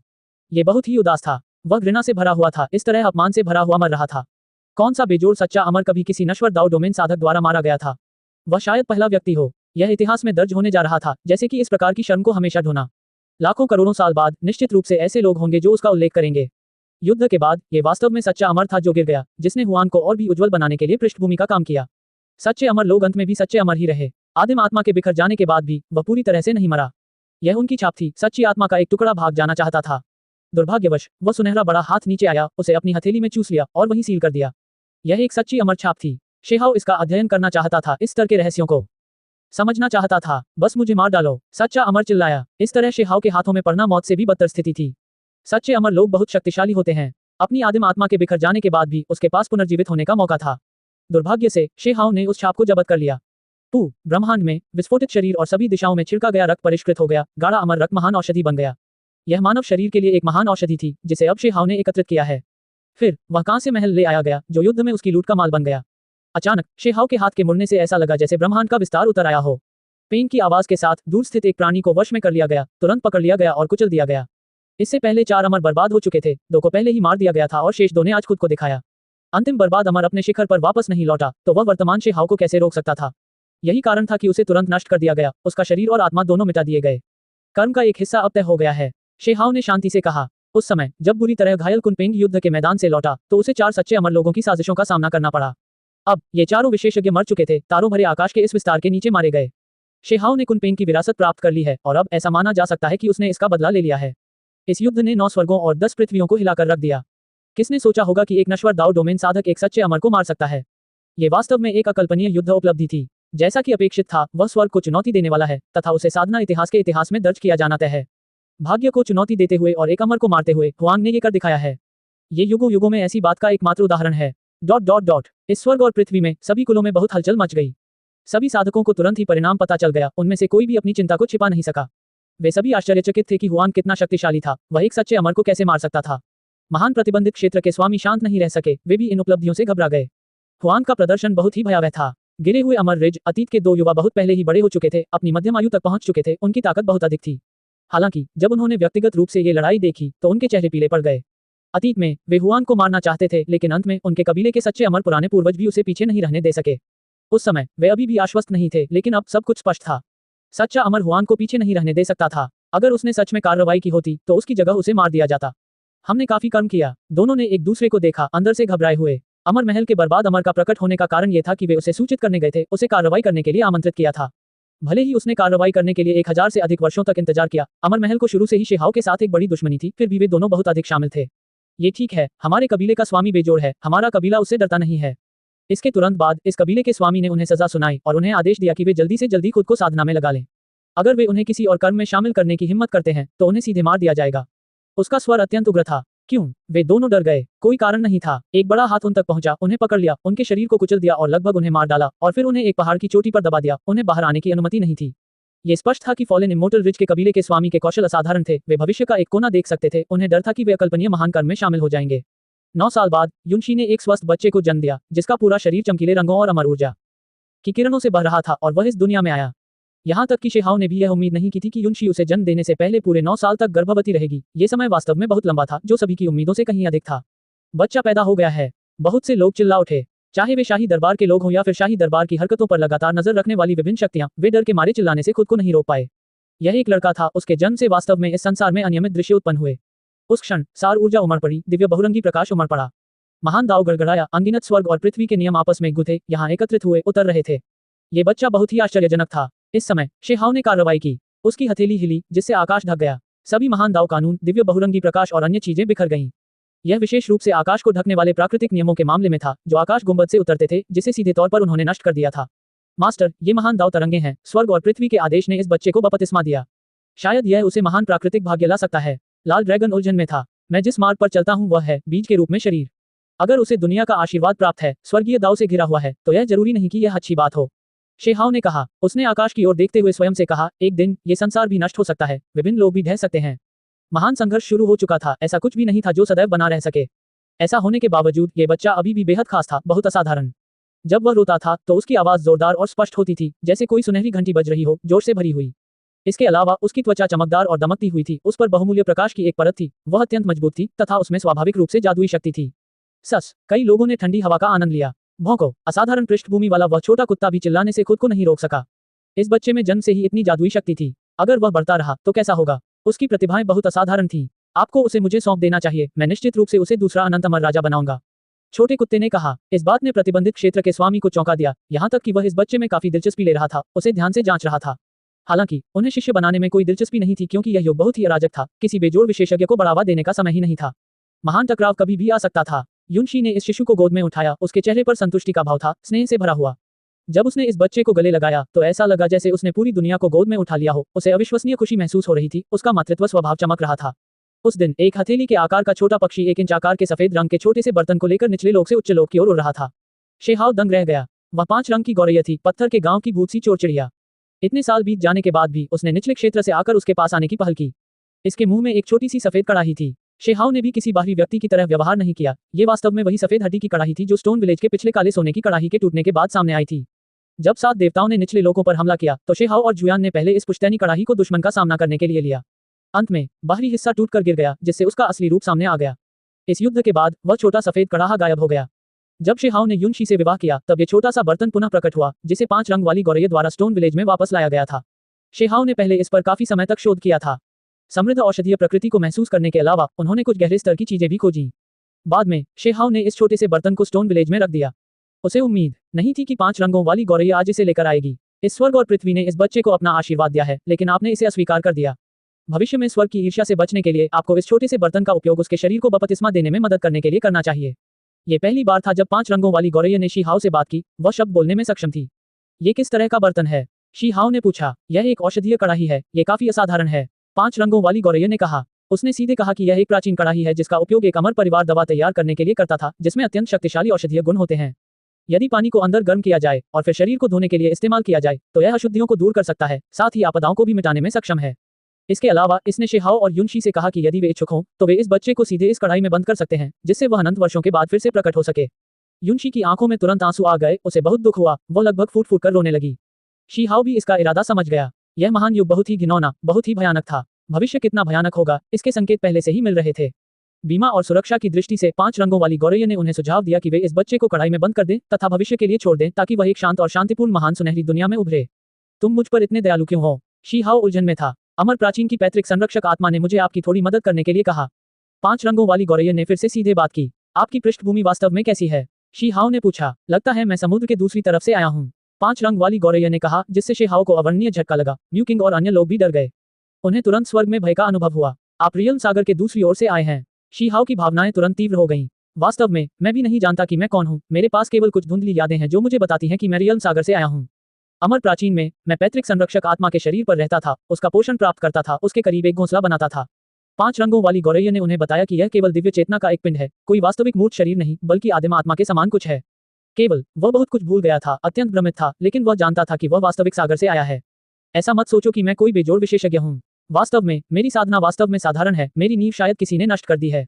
मुझ में लड़ने की ज्यादा ताकत नहीं बची है, मैं ठीक होने में असमर्थ हूँ।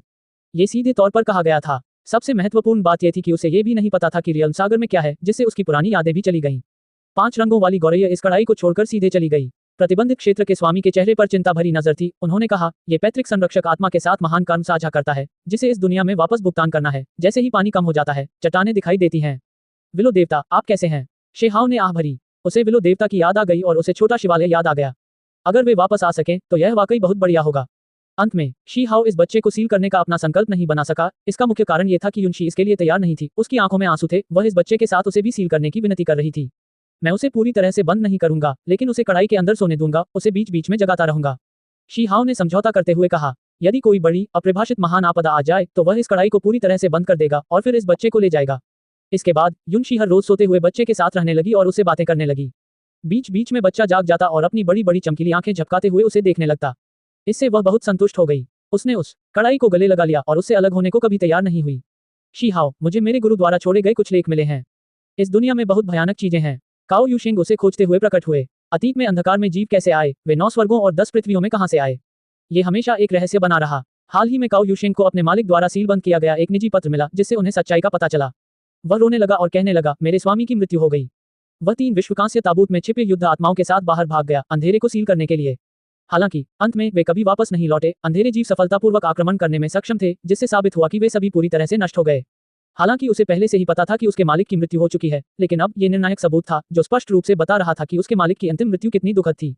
वह खुद को रोक नहीं सका और अंतहीन दर्द महसूस करते हुए रोने लगा। अंधकार के प्राणियों के बेजोड़ विशेषज्ञ शून्य देव क्षेत्र, आत्मा क्षेत्र और अन्य आध्यात्मिक निर्मित दुनिया को नष्ट कर सकते हैं। वे आध्यात्मिक देश से पार चले गए। अंधकार के प्राणी आत्मा में बदल सकते थे, मूर्त रूप लेने में सक्षम थे, वे अप्रत्याशित, सबसे डरावने अस्तित्व थे। अंधेरा सागर की गहराई से आया, दूसरी ओर छिपा रहा। ये शब्द काओ यूशिंग के गुरु द्वारा छोड़े गए थे। ऐसा इसलिए था क्योंकि अमर प्राचीन युग के दौरान वे पहले से ही अंधेरे के प्राणियों से लड़ चुके थे, दूसरे पक्ष का सामना कर चुके थे। हमें यह समझना होगा कि दूसरे पक्ष के प्राचीन पूर्वज शुतुओं भी एक विकसित अंधकार प्राणी थे। उजाड़ सीमा के साथ राजाओं ने आंसू बहाए, अपने प्रियजनों के शवों को जलाया और अपने साथियों के सिर काट दिए। एक पंक्ति ऐसी थी जो वाकई बहुत भयावह थी। शेहाओ ने इस पत्र को ध्यान से पढ़ा। वह शांत नहीं हो पा रहा था, उसके अंदर भावनाएं उमड़ रही थीं। कुछ पुरानी घटनाओं के उत्तर अब उसे मिल गए थे। अंततः उसे पता चल गया कि क्या हुआ था। शीहाओ पहले एक खून से लथपथ काले प्राचीन जहाज पर चढ़ गया था। उस पर एक पत्थर का बर्तन देखा जिसके अंदर सभी सिर थे, उनमें से कई अमरदाव प्राणियों के थे। ऐसा इसलिए था क्योंकि उन लोगों को बहुत पहले ही मार दिया गया था, लेकिन उनकी लाशों को अंधेरे प्राणियों के लिए नहीं छोड़ा जा सकता था, अन्यथा अंधेरे पक्ष के लिए अकल्पनीय विशेषज्ञ बनाए जाएंगे। इंपीरियल पास प्राचीन काल के दौरान ऐसे लोग थे जिन्होंने उजाड़ सीमा के साथ राजाओं को अपने दोस्तों के सिर काटते हुए देखा था। ये वही सिद्धांत था। व्यक्तिगत पत्र से शीहाओ को समझ में आ गया कि भविष्य में चाहे कुछ भी हो जाए, उसे शक्तिशाली प्राणियों के सिर काटने होंगे और केवल तभी वे अंधकार के प्राणियों को शक्तिशाली बनने से रोक पाएंगे। जिन शरीरों के सिर कट गए थे उनका पुनर्जन्म नहीं हो सका और वे अंधकार में प्राणियों में विकसित नहीं हो सके। शीहाओ, स्वर्गीय सींग वाली चींटी और काओ यूशिंग तुरंत निकल पड़े और विभिन्न प्राचीन भूमियों की ओर बढ़े, साथ ही ब्रह्मांड की गहराइयों में जाकर उन रास्तों की जांच की जहां से अंधकार के जीव आक्रमण करते थे। वे दंग रह गए। अंधकार दायरे समुद्र से उत्पन्न हुआ था। ये बहुत भयानक था। भविष्य में होने वाले महान संघर्ष के दौरान वे सभी पूर्ण रूप से प्रकट होने वाले थे तथा पूर्ण रूप से शक्तिशाली बन जाने वाले थे। इसके अलावा दूसरी तरफ और अंधेरे के प्राणियों के बीच एक अविभाज्य संबंध था। इसका मतलब था कि अनलान, स्कारलेट किंग, वुशून, शुतुओ और अन्य भयानक अमर राजा अभी भी इस दुनिया में फिर से प्रकट होने वाले थे। इसका मतलब ये भी था कि डेसोलेट बॉर्डर की मुहर उन्हें रोक नहीं सकती थी। वास्तव में उन्हें पहले से ही संदेह था कि अंधकार के प्राणी किसी भी समय दूसरे पक्ष की सेना को भेज सकते हैं। अंतिम लड़ाई रियल्म सागर से होगी। यह एक महान मुकाबला है। शेहाओ चिंतित था। कोई आश्चर्य नहीं कि विलो देवता उस समुद्र के पीछे की दुनिया में चला गया और दूसरी तरफ अपना रास्ता नहीं बनाया। वह अंतिम गंतव्य की ओर बढ़ना चाहता था, समाधान खोजना चाहता था, स्रोत से आपदा को मिटाना चाहता था। हालांकि क्या वह जीवित वापस लौट सकता है? वास्तव में उस समय विभिन्न महान युगों में पहले से ही बेजोड़ विशेषज्ञ समुद्र पार कर चुके थे और वे सभी इसी कारण से कार्य कर रहे थे। अतीत में रियल्म सागर से दो प्राचीन कलाकृतियां प्रकट हुई थी। एक दफन भूमि में उतरी जिसका नाम ओरिजिन प्राचीन कलाकृति था, दूसरी तरफ समाप्त हो गई, इसका नाम भी ओरिजिन था। काओ यूशिंग के गुरु द्वारा लिखे गए पत्र में ये बातें दर्ज थीं। ये दोनों प्राचीन कलाकृतियां दिव्य और दोषरहित थीं, उनकी चमक से स्वर्ग चमक रहा था। सड़े हुए लकड़ी के बक्से का उल्लेख नहीं किया गया था। शीहाओ ने भौहें सिकोड़ी। दायरे सागर का फिर से उल्लेख किया गया। ये जानकारी कहां से आई? सम्राट पतन के युग के दौरान ऐसा लगता था कि एक सम्राट था। कुछ लोगों ने कहा कि वह उस युग में गिर गया, दूसरों ने कहा कि उसने अपने पीछे धुंधले पदचिह्न छोड़े जो दायरे के समुद्र की गहराई में ले गए। मुझे संदेह है कि वह कोई सम्राट नहीं है। इस दुनिया में कोई सम्राट नहीं है। ये पत्र बहुत ही आश्चर्यजनक था। ये सभी अंतिम रिकॉर्डिंग थी जिनमें कुछ चौंकाने वाले रहस्यों के बारे में बताया गया था। दायरे सागर कई मामलों उस दिशा में इशारा किया। अध्याय 1911 दूसरा पक्ष फिर लड़ता है। धीरे धीरे 1000 वर्ष बीत गए। सभी की राय में शीहाओ पहले से ही 3500 वर्ष का था। वर्तमान में वह अपने चरम पर था जब उसका रक्त और क्यूई अपने सबसे प्रबल स्तर पर थे। वास्तव में यदि सम्राट पतन के युग के दौरान के उनके अनुभवों को शामिल किया जाए तो उनकी आयु पहले से ही 4 लाख 9 लाख वर्ष से अधिक थी। समय ने वास्तव में उनके शरीर पर ज्यादा निशान नहीं छोड़े। तुलनात्मक रूप से कहें तो वे हमेशा जवान रहे और उनमें एक मजबूत जीवन शक्ति बनी रही। 1000 साल बीत गए। शाही दरबार लगातार समृद्ध होता गया। पीढ़ी दर पीढ़ी प्रतिभाशाली लोग उभरे, सभी तरफ से नजरअंदाज करते हुए। वे वास्तव में स्वर्ग के नीचे नंबर 1 संप्रदाय बन गए। इन 9 स्वर्गों और 10 पृथ्वियों में ऐसा कोई नहीं था जो इनके बारे में नहीं जानता था। शाही दरबार के पराक्रम ने सभी पक्षों को दबा दिया था। हालांकि खेद की बात यह थी कि स्वर्गीय सींग वाली चींटी, म्यूकिंग, काओ यूशिंग और अन्य अभी भी सर्वोच्च प्राणी नहीं बन पाए। दाव मार्ग बहुत कठिन था, विशेष रूप से इस साधनाहीन युग में। वास्तव में अगर उन्होंने इसके बारे में सोचा तो ये भी बहुत सामान्य था। अमर क्षेत्र में भी एओ गान, पानयी, हुनत्यान और अन्य लोगों ने केवल 1 या 2000 साल बाद ही दाव हासिल किया। उनका वातावरण कैसा था और उन सभी को स्वर्ग में जाने की प्रतिभा वाला माना जाता था। शेहाओ एक अपवाद था, बहुत प्रतिभाशाली। उसकी तुलना में अन्य लोग बहुत धीमे दिखेंगे, लेकिन वास्तव में वे उसकी तुलना बिल्कुल नहीं कर सकते थे। इन 1000 वर्षों के दौरान दुनिया अत्यंत शांत थी, कोई अन्य परिवर्तन नहीं हुआ। जीवन प्रतिबंधित क्षेत्र सभी बेजान थे और लंबे समय से खुद को बंद कर रहे थे। यहाँ तक कि एक पैर वाला बुजुर्ग जो एक बड़े मुर्गे पर सवार था फिर कभी दिखाई नहीं दिया। जिस राजकुमारी ने दूल्हे को आमंत्रित किया था उसने कोई गतिविधि नहीं दिखाई, इसलिए शीहाओ को गंभीरता से संदेह था कि क्या वह बुजुर्ग विश्वसनीय भी था। किसी को यह समझना होगा कि 3500 साल पहले उजाड़ सीमा की महान लड़ाई के दौरान एक पैर वाले बुजुर्ग पहले से ही इंपीरियल दर्रे में गए थे। उन्होंने बताया कि उनकी राजकुमारी उस समय एक दाव साथी की तलाश कर रही थी। वह वास्तव में नहीं जानता था कि इस हजारों वर्षों की खोज के पीछे क्या अर्थ था। पिछले 1000 सालों में शेहाओ ने कभी आराम नहीं किया, बल्कि चुपचाप और कड़वाहट से खेती की। ऐसा इसलिए था क्योंकि वह जानता था कि किसी भी समय बहुत बड़ा खतरा आने वाला था। कुछ गड़बड़ है, कुछ समस्याएं हैं। उस दिन काओ यूशिंग ने चेतावनी दी। एक संरचना चमक उठी, उसका असली रूप सामने आया। शाही दरबार में प्रकट हुआ, उसका चेहरा बदसूरत था। कई संरचना केंद्र हैं जिनमें समस्याएं सामने आई हैं, वहां से काली धुंध फैल रही है। 1000 साल पहले उन्होंने शेहाओ, स्वर्गीय सींग वाली चींटी और अन्य लोगों ने अपने गुरु के बताए रास्ते पर चलते हुए अंधेरे के क्षरण से बचाव के लिए कई संरचना कोड पीछे छोड़ दिए थे। इसके अलावा वहां कई संरचना केंद्र थे जो एक ही समय में अंधकार में प्रकाश उत्सर्जित कर रहे थे तथा अंधकार में धुंध फैल रही थी, जो यह दर्शाता था कि कुछ परिवर्तन हुए थे। ये बहुत भयानक था। क्या सचमुच कोई प्राणी उस ओर से आ रहा है? स्वर्गीय सींग वाली चींटी घबरा गई। ब्रह्मांड की गहराई में अंधकार की भूमि, एक के बाद एक संरचना के कोर यहां आकर रुके, धुंध के साथ घूमते हुए। बर्फ की तरह सफेद वेदियां पूरी तरह से काली हो गईं। शीहाओ अंदर से हिलते हुए जल्दी से वहां पहुंचा। उसे पता था कि जो होना था वह अंत में ही होगा। एक गहरे काले रंग का कमल का फूल शून्य में जड़ जमा चुका था। इस आकाश को चीरता हुआ दरार और बड़ी होती जा रही थी। शीहाओ ने स्पष्ट रूप से दहाड़ की लहरें सुनी, मानो एक अंतहीन सेना सर पर दौड़ती हुई आ रही हो जो किसी भी समय हमला करने के लिए तैयार हो। मारना! शेहाओ चिल्लाया। उसने हाथ में अनंत तलवार कोर पकड़ी, जिससे चमकदार चमक निकली जिसने इस अंधेरे ब्रह्मांड को रोशन कर दिया। आगे की ओर बढ़ रहा था। उस क्षण तारों वाली नदियां उमड़ पड़ी। तारों वाला यह क्षेत्र तीव्रता से हिलने लगा। सभी तारे लगभग अपने मूल पथ से अलग हो गए, गिरने ही वाले थे। काले कमल के फूल को काट दिया गया। उसकी क्रिस्टलीय फूल की पंखुड़ियां नाचती हुई, राक्षसी प्रकृति को धारण करती हुई, शेहाओ के चारों ओर उतरती हुई, घूमती हुई काली रोशनी की लकीरों में बदल रही थी। इस काले कमल का पूरा डंठल काले जैड की तरह चमक रहा था, बहुत बड़ा। अब फूल की पंखुड़ियां ब्रह्मांड में बिखरी हुई थी, बहुत सुंदर। मारना! शेहाओ चिल्लाया। उसने फिर से कार्रवाई की, सीधे इस प्रकार के राक्षसी कमल को काट दिया। तलवार की ऊर्जा ने आकाश को हिला दिया। ब्रह्मांड का ये विस्तार तीव्रता से हिल गया। निस्संदेह इस भयानक तलवार की चमक ने 9 स्वर्गों और 10 पृथ्वियों के सभी विशेषज्ञों को चौंका दिया। यहां तक कि प्रतिबंधित क्षेत्रों में सो रहे लोगों ने भी अपनी आंखें खोली और आकाश की ओर देखने लगे। सभी विशेषज्ञों को यह महसूस हो गया कि शांति का युग समाप्त हो चुका है और वह दिन अंततः ही गया। शीहाओ, जल्दी आओ और वापस आओ। युनशी ने उसे बहुत जरूरी आवाज दी। शेहाओ के शरीर पर जेड का एक टुकड़ा चमक उठा, एक ऐसा क्रिस्टल जो किसी भी समय शाही दरबार से संदेश प्राप्त कर सकता था। क्या हुआ? उसने पूछा। उजाड़ सीमा में परिवर्तन हो रहे हैं, दूसरी तरफ के जीव प्रकट हो गए हैं। युनशी ने कहा। उसकी आवाज बहुत तेज थी। शेहाओ का शरीर अकड़ गया। उसे लगा कि सबसे भयानक चीजें एक के बाद एक हो रही हैं, सब कुछ अब होने वाला है।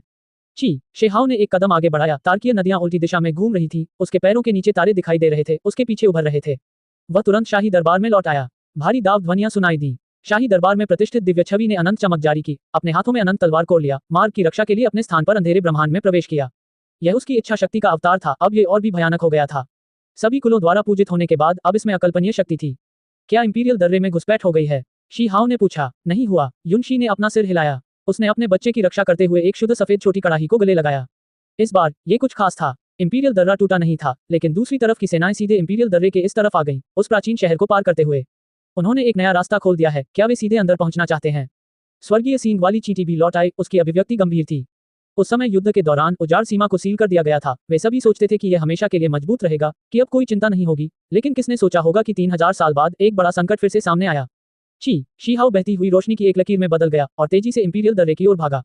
स्वर्गीय सींग वाली चींटी और काओ यूशिंग ने उसका पीछा किया। म्यू किंग, क्रिम्सन ड्रैगन, जू लिन और अन्य लोग शीहाओ के इच्छा बल के अवतार का अनुसरण करते हुए वहां के मार्ग की रक्षा करने के लिए अंधेरे ब्रह्मांड में प्रवेश कर गए।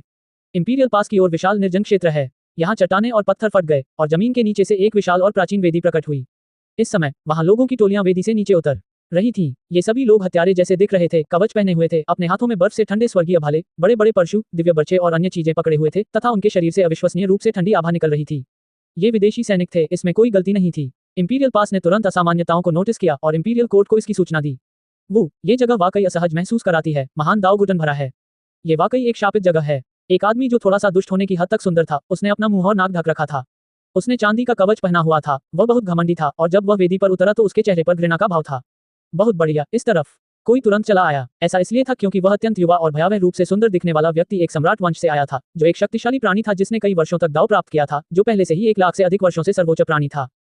उस चांदी के कवच वाले प्राणी ने हल्की वू ध्वनि निकाली और फिर मुड़कर पूछा, क्या हुआंग अभी भी जीवित है? उसका नाम शू यू था, जो अमर राजा शुतुओं का वंशज था। वह अभी भी जीवित है। हमें जो पता चला है उसके अनुसार वह कई वर्षों से दाव प्राप्त कर चुका है। क्या? जब चांदी के कवच वाले सुंदर पुरुष ने यह सुना तो उसकी पुतलियां सिकुड़ गईं। उसने अपना मुंह ढकने वाला हाथ नीचे करते हुए कहा, आखिर इसकी उम्र कितनी है? ये कैसे संभव है? अब उनकी आयु 3500 वर्ष है और 500 वर्ष की आयु से पहले ही वे सर्वोच्च व्यक्ति बन जाएंगे। किसी ने सावधानीपूर्वक बताया, ये कैसे संभव है? इस तरह की गति बहुत तेज है। चांदी के कवच वाले भयावह पुरुष ने कहा, इसलिए महान शूयू को सावधान रहना चाहिए। ये हुआंग कोई साधारण नहीं है। साधना विहीन युग में सर्वोच्च प्राणी बनना वास्तव में सरल नहीं है। हालांकि उसने केवल 3500 वर्षों तक ही साधना की है, तो वह कितने दाव कौशल अर्जित कर सकता था? ऐसा कोई तरीका नहीं है जिससे वह शिखर तक पहुंच सके। डरने लायक नहीं। शू यू ने कहा, क्या ऐसा है? ये वाकई अप्रत्याशित है। यह आदमी बहुत शक्तिशाली है, इतनी जल्दी सर्वोच्च बन गया है। ये काफी दिलचस्प भी है, वरना अगर हम उसे सीधे कुचलकर मार डालें तो क्या मजा है। ठीक इसी समय एक और पुरुष वेदी पर प्रकट हुआ, जो तांबे के कवच पहने हुए था। उसका चेहरा ऐसा लग रहा था जैसे उसे ब्लेड से तराशा गया हो। उसकी नाक का पुल और उसके गाल की हड्डियां सभी बहुत ऊंची थी, जो एक ठोस एहसास दे रही थी। उसके चेहरे पर मुस्कान थी, लेकिन थोड़ा ठंडा भी था। इस व्यक्ति का नाम अनटेंग था, जो अमर अनलान का वंशज था, एक पीढ़ी का प्रतिभाशाली व्यक्ति। वह मात्र कुछ हजार साल की साधना के बाद सर्वोच्च व्यक्ति बन गया, जिसे उसके कबीले में बहुत महत्व दिया गया। इस बार हर जगह खोज करने के बाद उन्हें अमर प्राचीन की मुहर को तोड़ने का एक रास्ता मिल गया। उस प्राचीन मार्ग को खोजने के बाद एंटेंग को चुना गया। कुछ उपलब्धियां वापस लाने के लिए 9 स्वर्ग 10 पृथ्वी पर भेजा गया। ऐसा इसलिए था क्योंकि हर कोई जानता था कि यह क्षेत्र आधा अपंग था, कोई विशेषज्ञ नहीं था, कोई अमर दावप्राणी इसकी देखरेख नहीं कर रहा था। 3000 साल पहले हुए महान युद्ध में उनका आखिरी समर्थन पूरी तरह से समाप्त हो चुका था। जब तक कुछ सर्वोच्च प्राणी यहाँ आते रहे, यह इस क्षेत्र को मिटाने के लिए, सभी प्राणियों को नष्ट करने के लिए पर्याप्त था। हे, दिलचस्प है, अतीत का वह छोटा सा लड़का पहले से ही एक ऐसा व्यक्ति बन गया है जो हमारे साथ प्रतिस्पर्धा कर सकता है। केवल इस तरह से उसे पकड़ने में ही कुछ स्वाद है। एक और व्यक्ति बोला। ये काले कवच पहने एक महिला थी, उसकी निगाहें गहरी और ठंडी थी, थोड़ी दुर्भावनापूर्ण, उसकी हंसी भी काफी ठंडी थी। ये सम्राट कबीले की एक और शिष्या थी, उसका नाम चीजियाओ था। तुलनात्मक रूप से कहें तो उसकी साधना अवधि बहुत लंबी नहीं थी, केवल 18,000 साल पुरानी, स्कारलेट किंग के वंशजों में एक शीर्ष स्तर की हस्ती। ऐसा इसलिए था क्योंकि उन्होंने 5000 वर्ष की आयु में ही दाव की प्राप्ति कर ली थी। उनकी प्रतिभा असाधारण थी। वह पहले से ही 10,000 से अधिक वर्षों से इस क्षेत्र को मजबूत कर रही थी। चिशियाओ ने ठंडे स्वर में कहा, उस समय उसने मेरे भतीजे चिमेंगहोंग को मार डाला था, यहाँ तक कि उसके एक पैर को भूनकर खा लिया था, उसे भोजन की तरह इस्तेमाल किया था। आज मैं उसे जिंदा ही खाल उतारने जा रहा हूँ। केवल वही नहीं थी, 8 या 9 और सर्वोच्च प्राणी थे जो वेदी से बाहर निकले। उनमें से आधे सम्राट वंश से थे। उन सभी को शेहाओ के खिलाफ शिकायत थी। उनकी नजर में पिछली लड़ाई सम्राट कुलों का अपमान थी। युवा पीढ़ी के सम्राट कुलों के विशेषज्ञ हुआंग द्वारा एक के बाद एक पराजित हुए, उनमें से कुछ तो बुरी तरह से मर भी गए। ये वास्तव में अस्वीकार्य था। वो अब जब हम आ गए हैं तो उसके लिए कोई मौका नहीं बचेगा। शूयू के सुंदर और भयावह चेहरे पर मुस्कान थी। बिल्कुल, चलो बिल्ली और चूहे का खेल खेलते हैं, ये वाकई दिलचस्प है। एंटिंग भी मुस्कुराया। पीछे की ओर और भी लोग थे। एक के बाद एक निर्जन क्षेत्र में सेनाएं दिखाई दे रही थी। सेनाएं बड़ी होती जा रही थी, हजारों की संख्या में साधक दिखाई दे रहे थे। उनमें से केवल 13 सर्वोच्च प्राणी ही 9 स्वर्गों को साफ करने के लिए यहाँ आए हैं, तथा उन सभी को मार डालते हैं जिन्होंने इस क्षेत्र में दाव को प्राप्त किया है। उनमें से 4 सम्राट वंश से थे। चलो थोड़ा और सावधान रहें, उस बदमाश के पास कुछ अजीबोगरीब चीजें हैं। अतीत में उसने दैवीय शक्ति दिखाने के लिए खून की एक बूंद उधार ली थी। किसी ने याद दिलाया। एंटिंग की अभिव्यक्ति उदास हो गई और उसने कहा, ये ठीक है, अमर राजाओं ने पहले ही इसकी जांच कर ली है। खून की वह बूंद ऐसी चीज नहीं है जिसका इस्तेमाल वह सिर्फ इसलिए कर सकता है क्योंकि वह चाहता है। आज हम खून की उस बूंद को जब्त कर लेंगे। जब वे चले गए तो वेदी अभी भी चमक रही थी, तीव्रता से हिल रही थी, मानो कोई विशालकाय प्राणी उसकी ओर आ रहा हो। अंत में हांग ध्वनि के साथ एक ही समय में 3 आकृतियां प्रकट हुईं। ये वे लोग थे जो सबसे पीछे थे और सबसे अंत में आए। वे सभी प्राणी जो वेदी के चारों ओर पहरा दे रहे थे, वे सभी सम्मानपूर्वक झुके, उनके चेहरे पर गंभीरता थी। साथ ही वे थोड़ा कांप भी रहे थे क्योंकि ये 3 अमर प्राणी थे। ये भावना बहुत भयानक है। मुझे इस साधनविहीन युग से घृणा है, इस राज्य से घृणा है। उनमें से एक ने कहा। ऐसा इसलिए था क्योंकि सीमा पार करने के बाद उन्हें तुरंत ही प्रतिबंधों का एहसास हो गया था, और इसके अतिरिक्त उन्होंने तुरंत ही अपनी शक्ति का एक हिस्सा सील कर लिया था। अन्यथा इस साधना विहीन युग में सभी प्रकार के अप्रत्याशित परिवर्तन शुरू हो जाएंगे। भयावह आभा और जादू विहीन निशान दूसरी तरफ भी फैल जाएंगे। जल्दी करो और रास्ता बंद करो। उनमें से एक ने कहा। इस तरफ का स्वर्ग और पृथ्वी बहुत बदल रहे हैं। जब तक कोई इस दुनिया का मूल निवासी नहीं है, जब अमर स्तर की शक्ति प्रदर्शित होती है तो यह आसानी से पलटाव ला सकती है। एक अमर प्राणी ने भौहें सिकोड़ी। मुझे लगता है कि हमें शायद कोई कार्रवाई करने की जरूरत नहीं पड़ेगी। एक अन्य व्यक्ति ने ठंडे स्वर में कहा। सेना का नेतृत्व सम्राट कबीले के कुछ लोगों ने किया था। वे तेजी से आगे बढ़े और 3000 प्रांतों के क्षेत्र में प्रवेश किया, 9 स्वर्गों को पार करने की इच्छा रखते हुए, विशेष रूप से हुआन को मारना चाहते थे। ऊपर से दिव्य इंद्रधनुष की एक किरण उतरी। शी हाओ ने आकर उन्हें रोक दिया। तभी स्वर्गीय सींग वाली चींटी और काओ यूशेंग भी नीचे उतर आए और उसके पास खड़े हो गए। वे पहले इंपीरियल दर्रे पर गए थे। उन्होंने देखा कि उस क्षेत्र पर हमला नहीं हुआ है, इसलिए वे जल्दी से यहाँ आ गए। हुआंग, चांदी के कवच पहने सुंदर पुरुष शू यू ने तुरंत ही हुआंग को पहचान लिया। ऐसा इसलिए क्योंकि उसने पहले ही उसका चित्र देख लिया था। शू यू ने एक भयावह मुस्कान लाते हुए कहा, हम अभी तुम्हें ढूंढने ही वाले थे, लेकिन तुम सीधे हमारे पास आ गए। बोलो, क्या मुझे तुरंत तुम्हारी खाल उतार देनी चाहिए या धीरे धीरे तुम्हारे साथ पेश आना चाहिए? तांबे के कवच पहने एंटिंग भी खड़े होकर कह रहे थे, बहुत बढ़िया, तुम एक महान व्यक्ति बन गए। ये हमारे लिए तुम्हें पकड़ने लायक है, वरना चींटी को मारने में क्या मजा है। चिशियाओ एक महिला थी, फिर भी वह पुरुषों की तुलना में अधिक दबंग थी। कह रही थी, यहाँ रेंग कर आओ और क्षमा मांगो, चिमेंगहोंग की कब्र के सामने प्रार्थना करो और फिर मृत्यु को स्वीकार करो। शेहाओ ने ठंडे दिमाग से उन पर नजर डाली। उसने स्वाभाविक रूप से महसूस किया कि ये लोग असाधारण रूप से मजबूत थे, अन्य सर्वोच्च प्राणियों की तुलना में काफी अधिक मजबूत। वह जानता था कि ये सम्राट कबीले के शिष्य थे। आप सभी के पास कहने के लिए बहुत सारी बकवास बातें हैं, शी हाओ ने ठंडे स्वर में कहा। स्वर्गीय सींग वाली चींटी और काओ यूशेंग दोनों उसके बगल में खड़े थे, बिल्कुल भी चिंतित नहीं थे। शेहाओ ने एक सच्चे अमर को भी मार डाला था, क्या वह इन सम्राट कबीले के सर्वोच्च प्राणियों से डरेगा? हे, तुम दयनीय चीज जो इस दुनिया की ऊंचाई और गहराई को नहीं जानते, क्या तुम सोचते हो कि तुम इतनी दुर्जय हो कि जल्दी से जल्दी दाव हासिल कर सको?